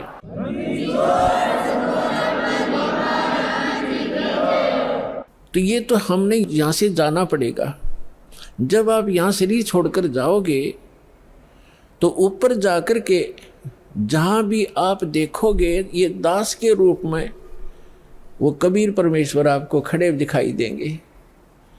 और जो काल के दूत यहाँ संत आए हैं उनका रूप होगा, लेकिन काल उनके संत के रूप में खड़े दिखेंगे। तो वहाँ जिस गुरु की वो शरण में है तो वहाँ जाकर अपने गुरु जी के पास ही जाते हो। सीधे के अपने वो खड़े गुरु जी, तो अब उसके शिष्य सारे उस गुरु के पास, उसके शिष्य उस दूसरे गुरु के पास। तो वहाँ काल भी आता है जो उसने संत भेज रखा है इन जीवों का नाश करने के लिए, और परमात्मा आता स्वयं जिसने अपना संत भेज रखा है जीवों का विकास करने के लिए। तो इस दास के रूप में आपको वहाँ परमात्मा मिलेंगे। आपको एक और हिदायत दी जाती है कि जब आप गुरु जी के पास जाते हो, प्रणाम करते हो, तो उसमें एक अभ्यास बनाओ कि सतनाम का सुमन अवश्य करें। प्रथम नाम मिला है तो प्रथम का अवश्य करें। जैसे प्रणाम करते करते भी आप एक सांस का सेवन आसानी से कर सकते हो। और उससे क्या होगा, जैसे यहाँ तो आपका अभ्यास बना रहेगा, भक्ति तो करनी है, तो उससे क्या होगा, जैसे आप वहाँ जाओगे, एक तिरकुटी, एक इंटरनेशनल एयरपोर्ट समझ लो तिरकुटी, जब वहाँ पहुँचोगे तो वहाँ आपको परमात्मा मिलेंगे इस दास के रूप में। और वहाँ काल भी धोखा देने के लिए इस दास का रूप बना सकता है। तो उसमें आप जी ने सिमरन करना है सतनाम का, क्योंकि वहाँ जाएगा तो सतनाम ही होगा आपके पास, सारनाम तो होगा ही होगा, सतनाम भी होगा। तो सतनाम का और सारनाम का जाप करना है। तो सतनाम का जाप करने मात्र से, और प्रथम मंत्र भी अगर प्राप्त है, इसमें प्रथम और लास्ट 2 मंत्र हैं इस 7 मंत्रों में, तो ये दोनों मंत्र भी गजब के मंत्र हैं। इनका भी जाप करने से क्या होगा, यदि सामने काल परमात्मा की बजाय स्वयं आकर के दास का रूप बनाकर खड़ा हो जाएगा, इस सिमरन से उसका तुरंत चेहरा बदल जाएगा, उसके ऊपर का आवरण हट जाएगा, उसकी वास्तविकता वो भूंडी शकल दिखाई देगी, फिर आप अपने आप दूर हो जाओगे। दोस्तों, मोक्ष अर्थात जन्म मृत्यु, 84 लाख योनियों और नरक के कष्ट से छुटकारा पाना कोई सस्ता सौदा नहीं है। संत रामपाल जी महाराज बार बार कहते हैं कि परमात्मा तक पहुंचने के लिए गुरु की शरण जरूरी है। यही बात स्वयं कबीर परमात्मा ने भी हमें बताया है। और गुरु की शरण का मतलब है गुरु जी के प्रति शिष्य की पूर्ण श्रद्धा, विश्वास, समर्पण, सेवा और विनम्रता। आप गुरु से दीक्षा लेते हैं, लेकिन अगर आप गुरु के प्रति शिष्य वाला भाव ही नहीं रखते और उनके बताए मार्ग के विपरीत मनमानी करते हैं, तो फिर मोक्ष कैसे मिलेगा?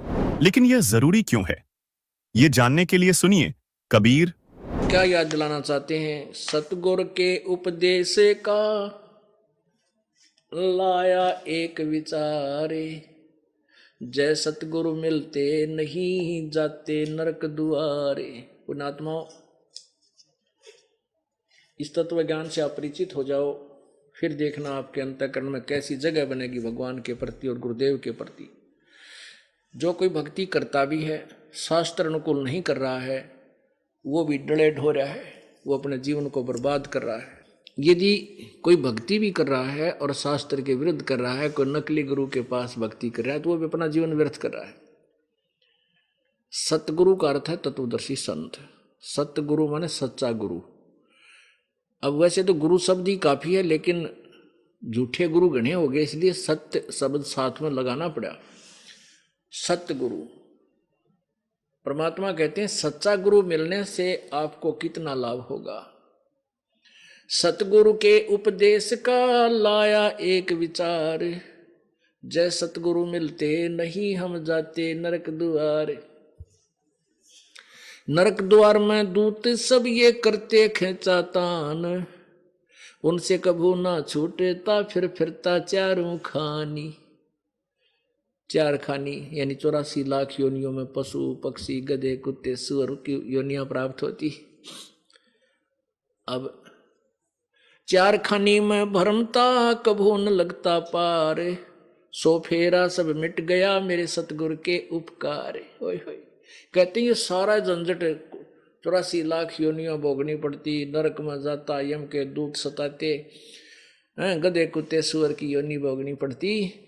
कहते हैं हमारे सतगुरु मिल गए और इन सब दुखों से बाईपास निकाल दिया परमात्मा हमारे गुरुदेव ने। सतगुरु ने, सच्चे गुरु की भक्ति से लाभ होता है, यानी सच्ची भक्ति से। कहते हैं सब फेरा यो मिट गया मेरे सतगुरु के उपकार।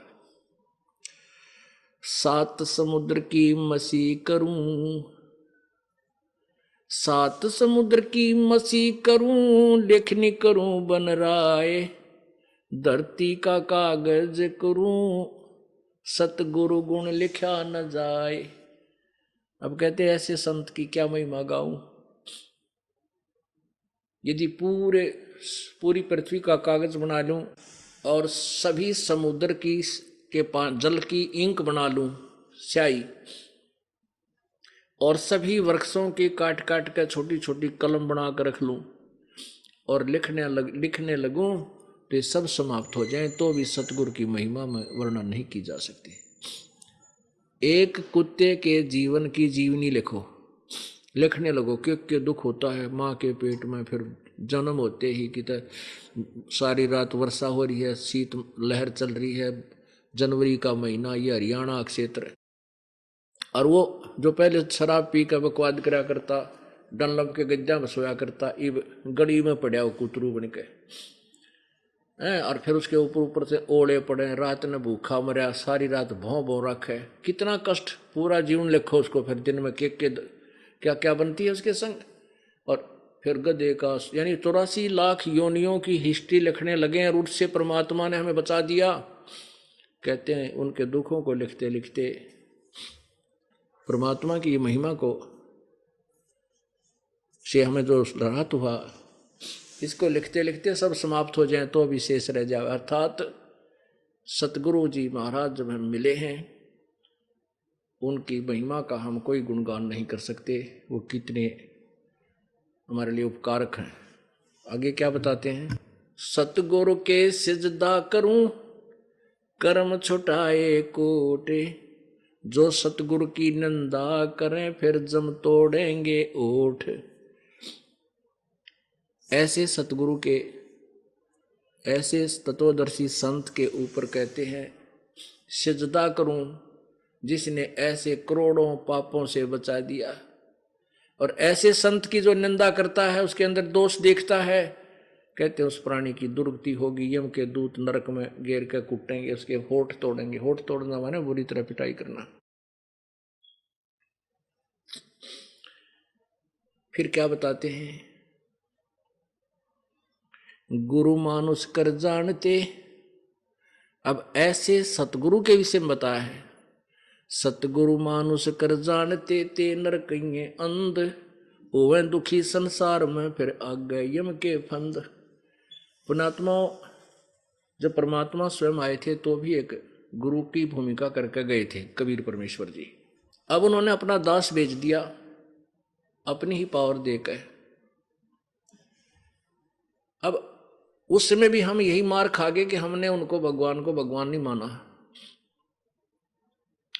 और परमात्मा को परमात्मा ना मानकर हम उनको एक संत मानते रहे, जिस कारण से हम भगवान के साथ नहीं जा सके। अब जैसे ये दास, परमात्मा कहते हैं गुरु मानुष कर जानते, गुरु को मनुष्य नहीं जाने, भगवान मानना चाहिए। गुरु गोविंद कर जानियो, रहियो चरण समाए, शब्द समाए, और मिले जब दंडवत बंदगी, नहीं पल पल ध्यान लगावे। अब परमात्मा आए थे तब तो गुरु भी थे भगवान भी थे, नो डाउट। अब ये दास भगवान नहीं है, लेकिन उस परमात्मा का दास जरूर है, उसका प्रतिनिधि है, रिप्रेजेंटेटिव है।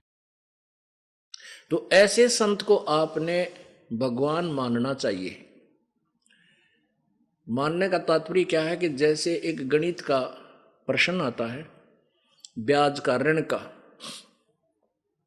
उसमें मानना होता है, मान लीजिए मूलधन 100 रुपये, वो मूलधन 100 रुपये मानकर उस इक्वेशन को सोल्व किया जाता है, उस क्वेश्चन को सोल्व किया जाता है, तब होता है। उसमें वो 100 रुपये मूलधन मानना पड़ता है, लेकिन वो 100 रुपये मूलधन नहीं है, लेकिन मानना पड़ेगा। मूलधन तो लाखों करोड़ों में कोई और निकलेगा, जिससे हम सफल होंगे, वो प्राप्त करना है। लेकिन वो 100 रुपये मूलधन मानना पड़ेगा कि ये मूलधन है हमारा। उसके माने बिना वो सवाल हल नहीं, प्रश्न हल नहीं हो सकता। ऐसे ही आपने इस दास को सपोज करना पड़ेगा। सपोज कर लो गुरु जी हमारे कबीर भगवान हैं। और इस दास को भगवान मान कर ही चलोगे तो ही आप परमात्मा तक पहुंच सकोगे, उस मूलधन, ओरिजिनल मूलधन को प्राप्त कर सकोगे। इससे क्या होगा कि जैसे मान लीजिए हम भगवान की तलाश कर रहे हैं और भगवान को हम कितना सुखदाई और अपना प्रिय मानते हैं।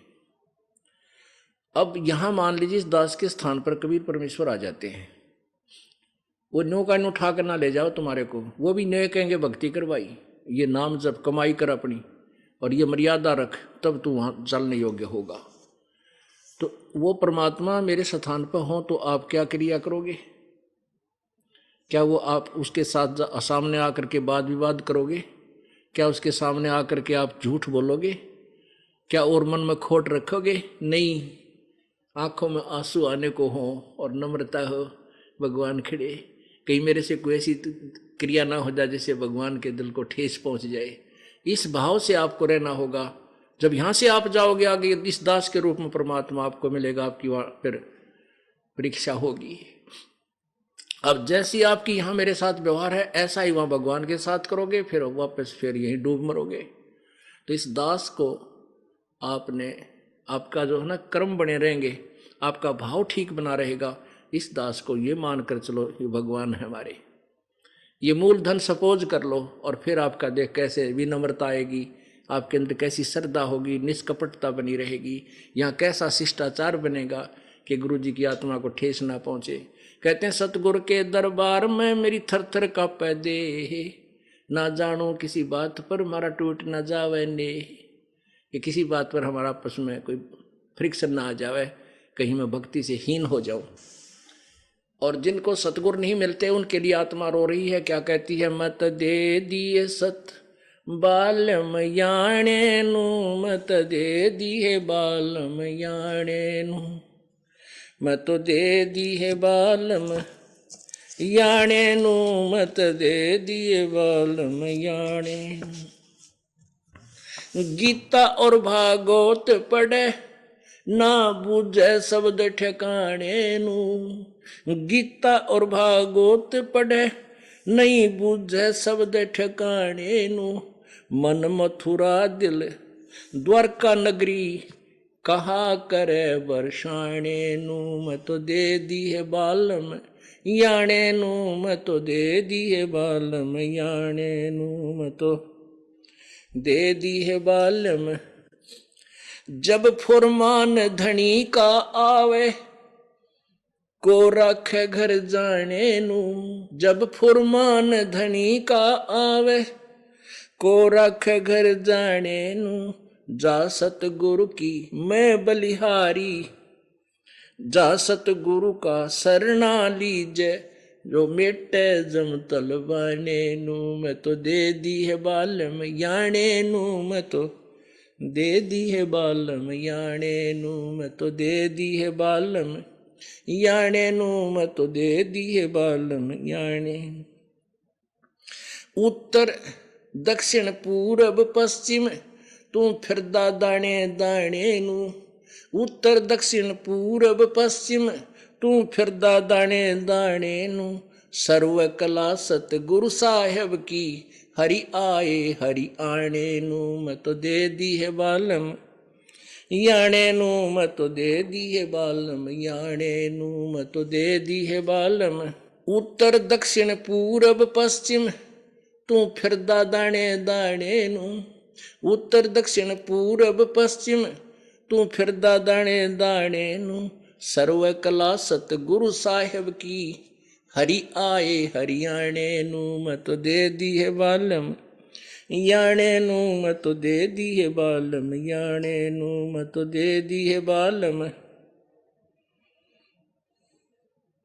जम किंकर का राज कठिन है ना छोड़े राजा राणे नु, जम किंकर का राज कठिन है यो ना छोड़े राजा राणे नु, या दुनिया दा जीवन झूठा तुम भूल गए मर जाने नु, मैं तो दे दी है बालम याणे नु, मैं तो दे दी है बालम याणे नु, मैं तो दे दी है बालम। सील संतोष विवेक विचारो दूर करो जुल्माने नु, शीर शील संतोष विवेक विचारो, दूर करो जुलमाने नु। ज्ञान दराच ध्यान दी तुरिया, कोई जाने पान रिसाने नु। मैं तो दे दी है बालम याने नु, मैं तो दे दी है बालम याने नु, मैं तो दे दी। महल कपट सतगुरु ने खोले, अमी महारस खाने नु। महल कपट सतगुरु ने खोले, अमी महारस खाने नु। गरीब दास सुन भवन उड़ावे, गगन मंडल रम जाने नु। मैं तो दे दी है बालम याने नु, मैं तो दे दी है बालम याने नु, मैं तो दे दी है बालम। अब क्या बताते हैं, सतगुरु जिनको नहीं मिले, अनाड़ी संत मिल गए हैं, उनके विषय में कहते हैं कि गीता और भागवत पढ़े ना बूझे सब ठिकाने नु। भागवत की कथा करांगे। एक गरीब दासी भगत संत कहो अपने आप ने, अन्यों का मन का ना 21 पाठ कर दिए साल में भागवत के। तो यही तो डूबा पड़ रही है ये कबीर साहब की फीत लाकर नकली संत दुनिया को डुबोते फिरते हैं। अब गीता और भागवत पढ़े ना बूझे शब्द ठिकाने। गीता को पढ़ रहे हैं, गीता जी में ये लिखा कि मेरा केवल एक ओम नाम है, दूसरी कोई भक्ति नहीं करनी चाहिए तुमने। ब्रह्मा विष्णु महेश तीनों गुणों की साधना मूर्ख लोग करते हैं, ये नहीं करनी चाहिए, और हम वही कर रहे हैं। अर्थात जो गीता जी हमें बताना चाहती है, सिद्ध श्रीमद् भगवद गीता, वो क्या संदेशा दे रही है, इससे परिचित ना होकर केवल उसके पाठ पाठ करने पर जोर दे रखा है। फिर कहते हैं, जब फरमान धनी का आया, और को रखे घर जाने नु। अब जो साधना तुम करते हो, उन साधनाओं से जो तत्व ज्ञान के आधार पर इस दास के अतिरिक्त जो साधना की जाती है, कबीर परमेश्वर के अनुसार ना करके अन्य जो पूजाएं करते हैं, उनसे क्या होता है कि वर्क डन ही मिलता है। और जिसका समय मृत्यु का आ गया, वह मृत्यु होगी ही होगी, उसको चेंज नहीं कर सकते। जैसे आपने श्री कृष्ण जी की हिस्ट्री में पढ़ा के उन्होंने मोरध्वज राजा के पुत्र ताम्रध्वज को आरे से चिरवा कर जीवित कर दिया, क्योंकि उसके सांस शेष थे, आयु शेष थी। अपने सगे भांजे अभिमन्यु को वो जीवित नहीं कर सके, जो उनकी सगी बहन सुभद्रा का पुत्र था, अर्जुन का बेटा, जो प्रथम दिन ही चक्रव्यूह उसमें महाभारत के युद्ध में मृत्यु को प्राप्त हुआ। क्यों नहीं कर सका? क्योंकि वो आयु नहीं बढ़ा सकते। अभिमन्यु का संस्कार प्रारब्ध मनुष्य जीवन इतना ही था। अब कबीर परमात्मा ने कैसे, जैसे आपने पढ़ा, कमाल को एक जल में मृत्यु होने के उपरांत जल प्रवाह कर दिया गया था, उस बच्चे को, उस जीव को वापस लाके उसी में प्रवेश कर दिया और आगे जीवन दे दिया अपनी पावर से, अपनी शक्ति से। ऐसे ही शेख तकी एक पीर था, सिकंदर लोधी राजा का, उसकी लड़की कब्र में दबा रखी थी, मर चुकी थी, 15-20 दिन की, किस दिन की वहाँ दबी हुई थी। उसकी अनाड़ीपने को ठीक करने के लिए और अपनी आत्मा को पुनः जीवन देने के लिए उस मरी हुई लड़की को मालिक ने जीवित कर दिया। और यहाँ भी बहुत से उदाहरण हैं जिनके ऊपर मृत्यु मंडराई और उनको पता चल गया कि तेरी आयु आगे नहीं थी। कुछ एक ने तो अपना जन्म पत्री भी दिखवा रखी थी। अब परमात्मा की भक्ति से उनकी वो मृत्यु आई, लेकिन टल गई। तो यहाँ क्या बताते हैं, जब फुरमान धनी का आवे, को रखे घर जाने नु। जा सतगुर का सरना लीजे, जो मेटे जम तलवाणी नु। तलवाना माने सम्मन, बुलावा, कि यम का बुलावा आ गया, चल तेरा टाइम पूरा हो गया। ऐसे सतगुरु की शरणा लीजिए, जो मेटे जम तलवाणे नु, और कह दे भाग जाओ यहाँ से, इसको हमने अपनी तरफ से आयु दे दी है। ऐसे सतगुरु की शरणा लीजिए, जो मेटे जम तलवाणे न। जम माने यम के दूतों का जो बुलावा आता है, उसको समाप्त कर दे, खत्म कर दे। अब क्या बताते हैं कि उत्तर दक्षिण और पूर्व पश्चिम तो फिरता दाने दाने नु, पर मांगता फिरे और भगवान ने ढूंढा है। कहते सर्व कला सतगुर साहेब की, हरि आए हरियाणे नु। परमात्मा गरीबदास जी को आकर मिले थे हरियाणा, जब तक हरियाणा प्रदेश बना भी नहीं था, आज से 200 वर्ष पहले। उस समय गरीबदास जी ने कहा था, हरि आए हरियाणे नु छुडानी गांव है जला जज्जर के अंदर हरियाणा में, वहां खेतों में परमात्मा आए थे कबीर साहब अपने सतलोक से। उस समय की वाणी कहा कि हरि आए हरि सर्व कला उस सतगुरु साहेब की, पूरा विश्व है, पूरे ब्रह्मांड उसी परमात्मा की कला है, उसी के द्वारा रचे हुए हैं। वो हरि वो भगवान इस हरियाणा में प्रकट हुए थे। अब 200 वर्ष पहले बोली हुई वह वाणी, यही अक्षेत्र आज हरियाणा 1966 में हरियाणा बन गया। उसी विषय में कह रहे हैं कि तू कि धक्के खाता अंडा है, भगवान तो हरियाणा में आए थे भाई, और अब फिर हरियाणा में आगे न सोच ले दास को वो ढंडोरा फिर पिटवा दिया और वह चीज फिर दे दी जो मालिक आप बता के गए थे। अध्यात्म मार्ग के अंदर गुरु का महत्व बहुत है, क्योंकि परमात्मा भी आकर के गुरु रूप में ही लीला किया करते थे। कबीर साहब बताते थे, गुरु समान नहीं दाता रे जग में, गुरु समान नहीं दाता, गुरु समान नहीं दाता रे जग में, गुरु समान नहीं दाता। वस्तु अगोचर गई सतगुरु ने, भली बताई बाता। वस्तु अगोचर गई सतगुरु ने, भली बताई बाता। काम क्रोध कैद कर डारे, लोभ का घली ना था, गुरु समान नहीं दाता रे जग में, गुरु समान नहीं दाता, गुरु समान नहीं। काल करे सो हाल ही कर ले, फिर मिले ना साथा। 84 में जाए पड़ोगे, भुगतोगे दिन राता, गुरु समान नहीं दाता रे जग में, गुरु समान नहीं दाता, गुरु समान नहीं। शब्द पुकार पुकार कहते हैं, कर लो संतन साथा। शब्द पुकार पुकार कहते हैं, कर लो संतन साथा।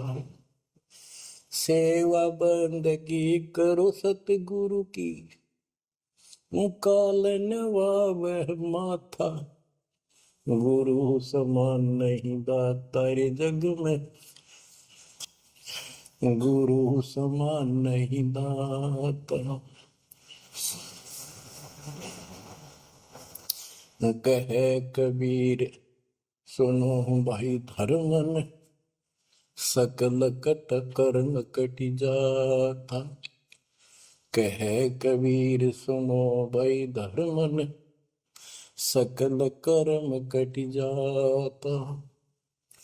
पढ़ता खोल मिलो सतगुरु से, पहुंचो लोक सुना था, गुरु समान नहीं दाता रे जग में, गुरु समान नहीं दाता। कहे कबीर सुनो भाई धर्मन, सकल कर्म कटि जाता। कहे कबीर सुनो भाई धर्मन, सकल कर्म कटि जाता। पर्दा खोल मिलो सतगुरु से, पहुंचो लोक सुना था, गुरु समान नहीं दाता रे जग में, गुरु समान नहीं दाता। बच्चों, सतगुरु परमात्मा होते हैं। सतगुरु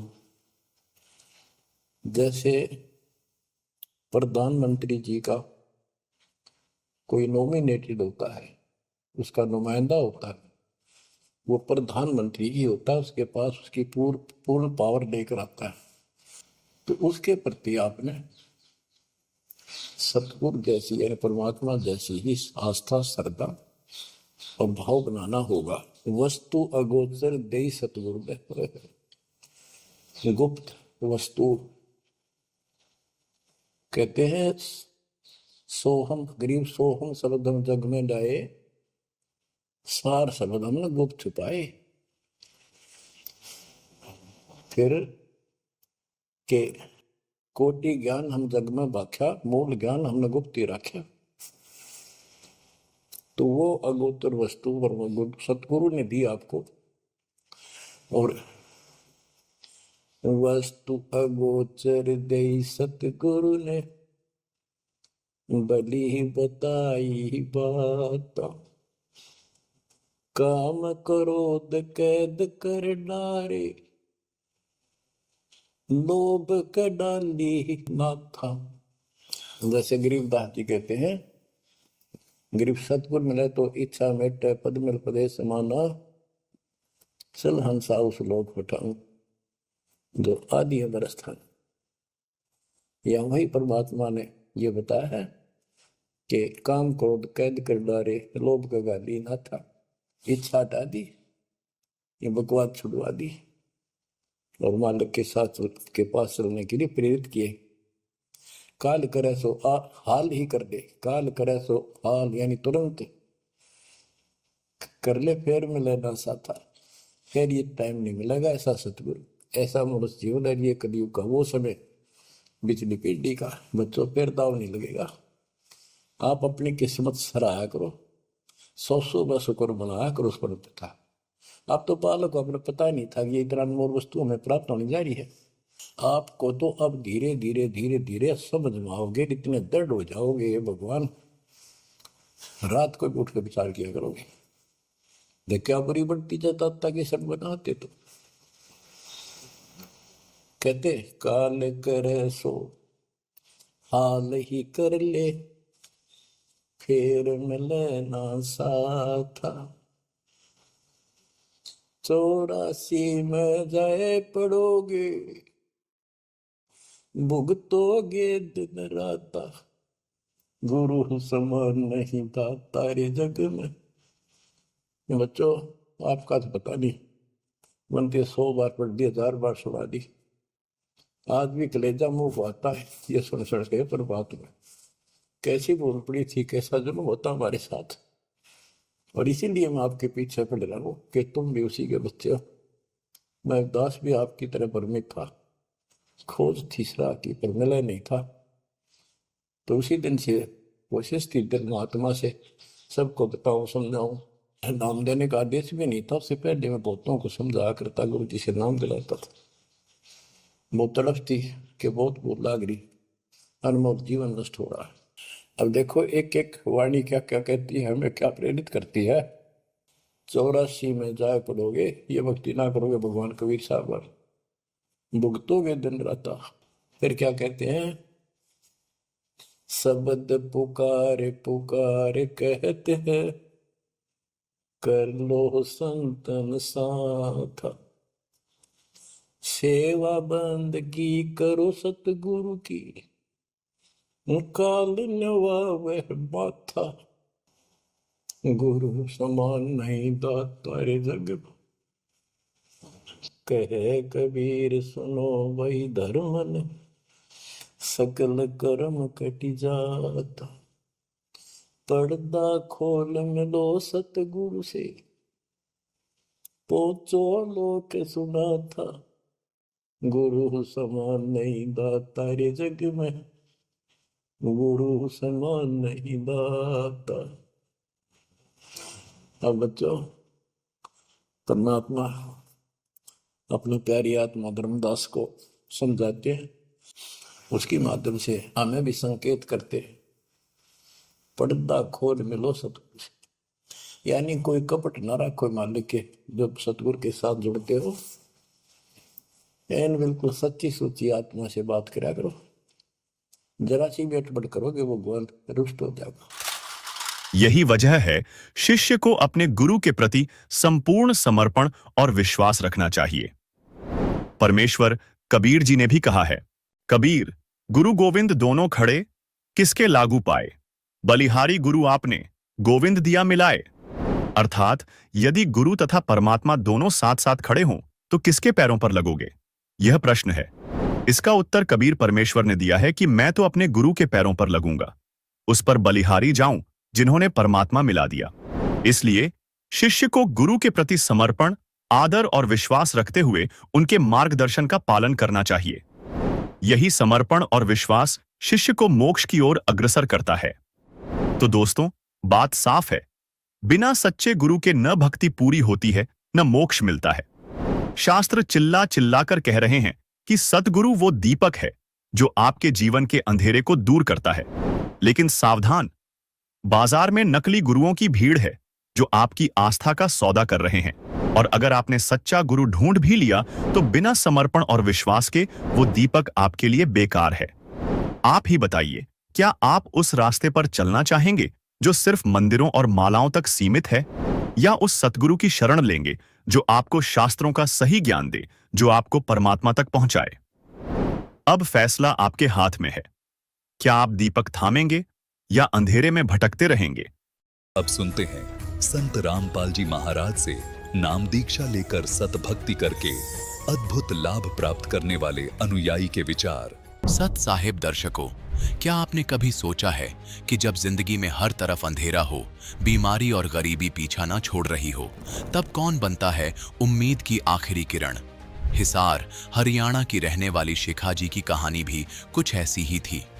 उनकी मां चारपाई पर पड़ी रहती थी, पिता रोजगार के लिए घर से दूर थे। घर की हालत इतनी खराब थी कि पूरे परिवार के पास सिर्फ एक चारपाई और एक पुरानी कुर्सी थी। 5 लोग उसी पर सोने को मजबूर थे।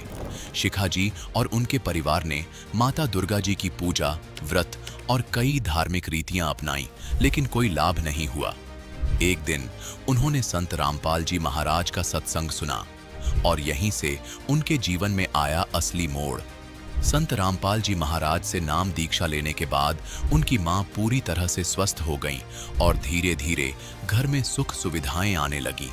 अब सवाल उठता है, आखिर ऐसी कौन सी भक्ति साधना है जो संत रामपाल जी महाराज अपने शिष्यों को बताते हैं, जिससे लाखों लोगों का जीवन बदल रहा है?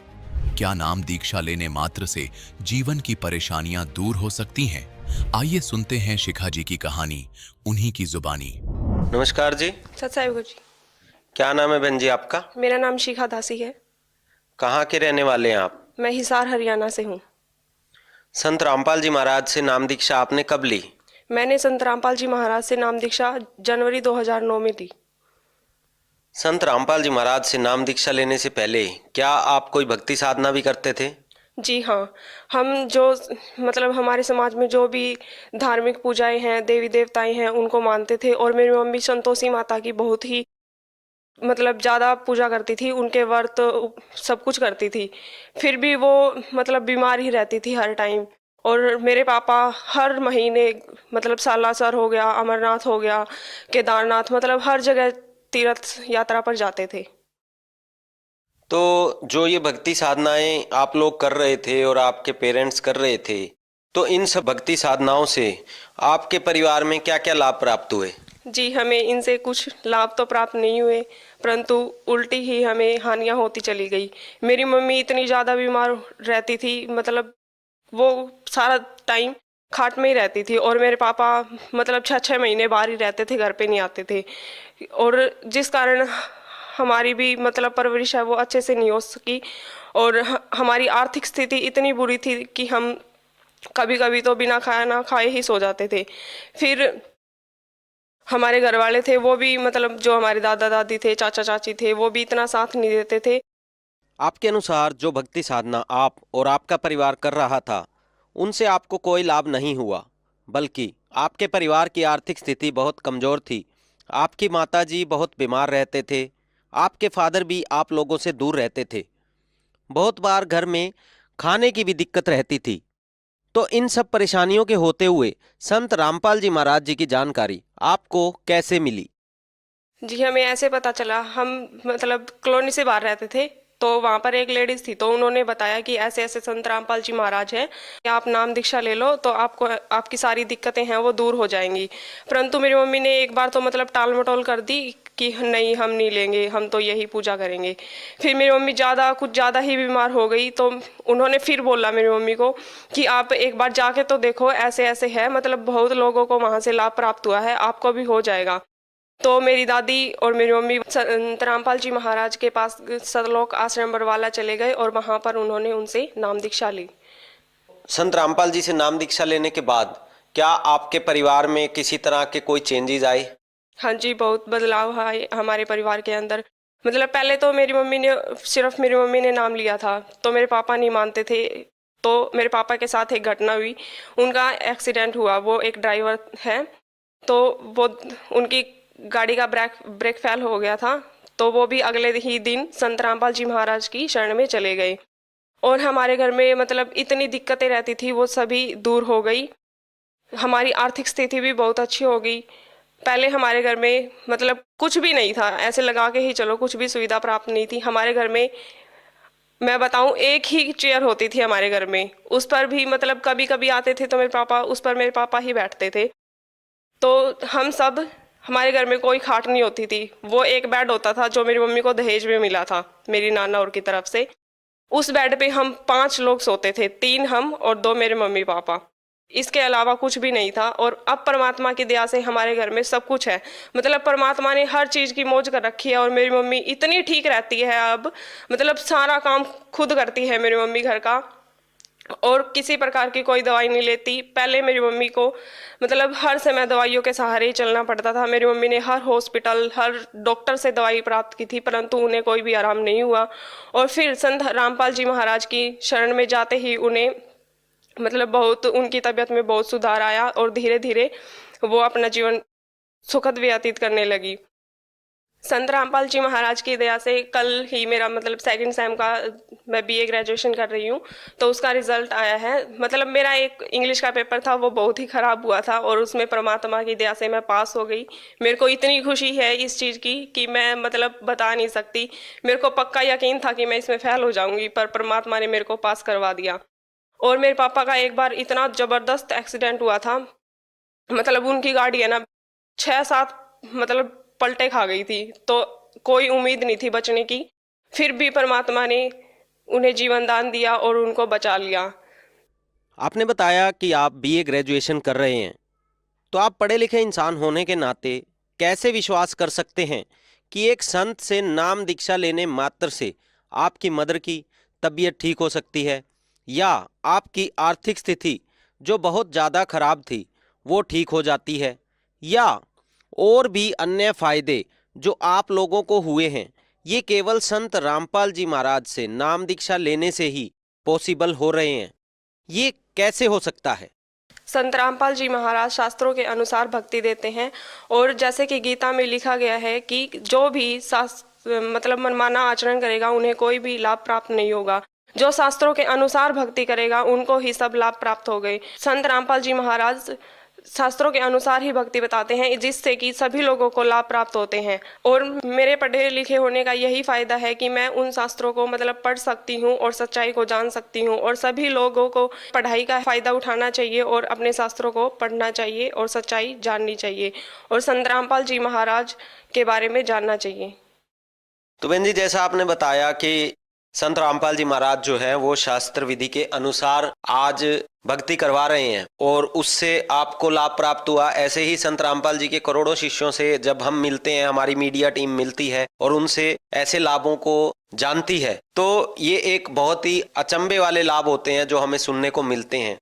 तो आज जो आपको लाखों करोड़ों लोग टीवी पर देख रहे हैं, तो आप उनको क्या संदेश देना चाहेंगे? मैं संदेश तो नहीं, हाथ जोड़कर यही प्रार्थना करना चाहूँगी कि अपना जीवन व्यर्थ ना करे और मानुष जन्म एक ही बार मिलता है और इसे व्यर्थ ना करे।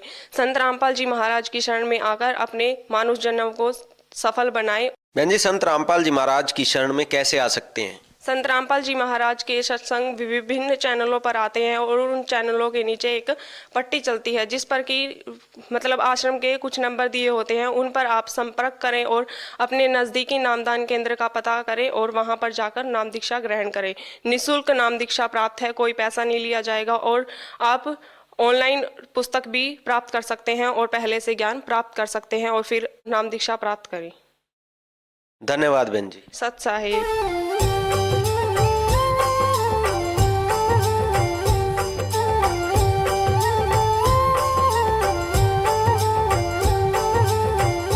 सुन रहे थे जगत गुरु तत्वदर्शी संत रामपाल जी महाराज जी के मंगल प्रवचन। अधिक जानकारी के लिए विजिट कीजिए हमारी वेबसाइट www.jagatgururampalji.org। संत रामपाल जी महाराज जी के शुभ आशीर्वाद से पूरे विश्व भर में 500 से भी ज्यादा नाम दीक्षा केंद्र हैं, जिन पर संत रामपाल जी महाराज जी द्वारा ऑनलाइन निःशुल्क नाम दीक्षा दी जा रही है। अपने नजदीकी नाम दीक्षा केंद्र का पता करने के लिए संपर्क करें 8222880541।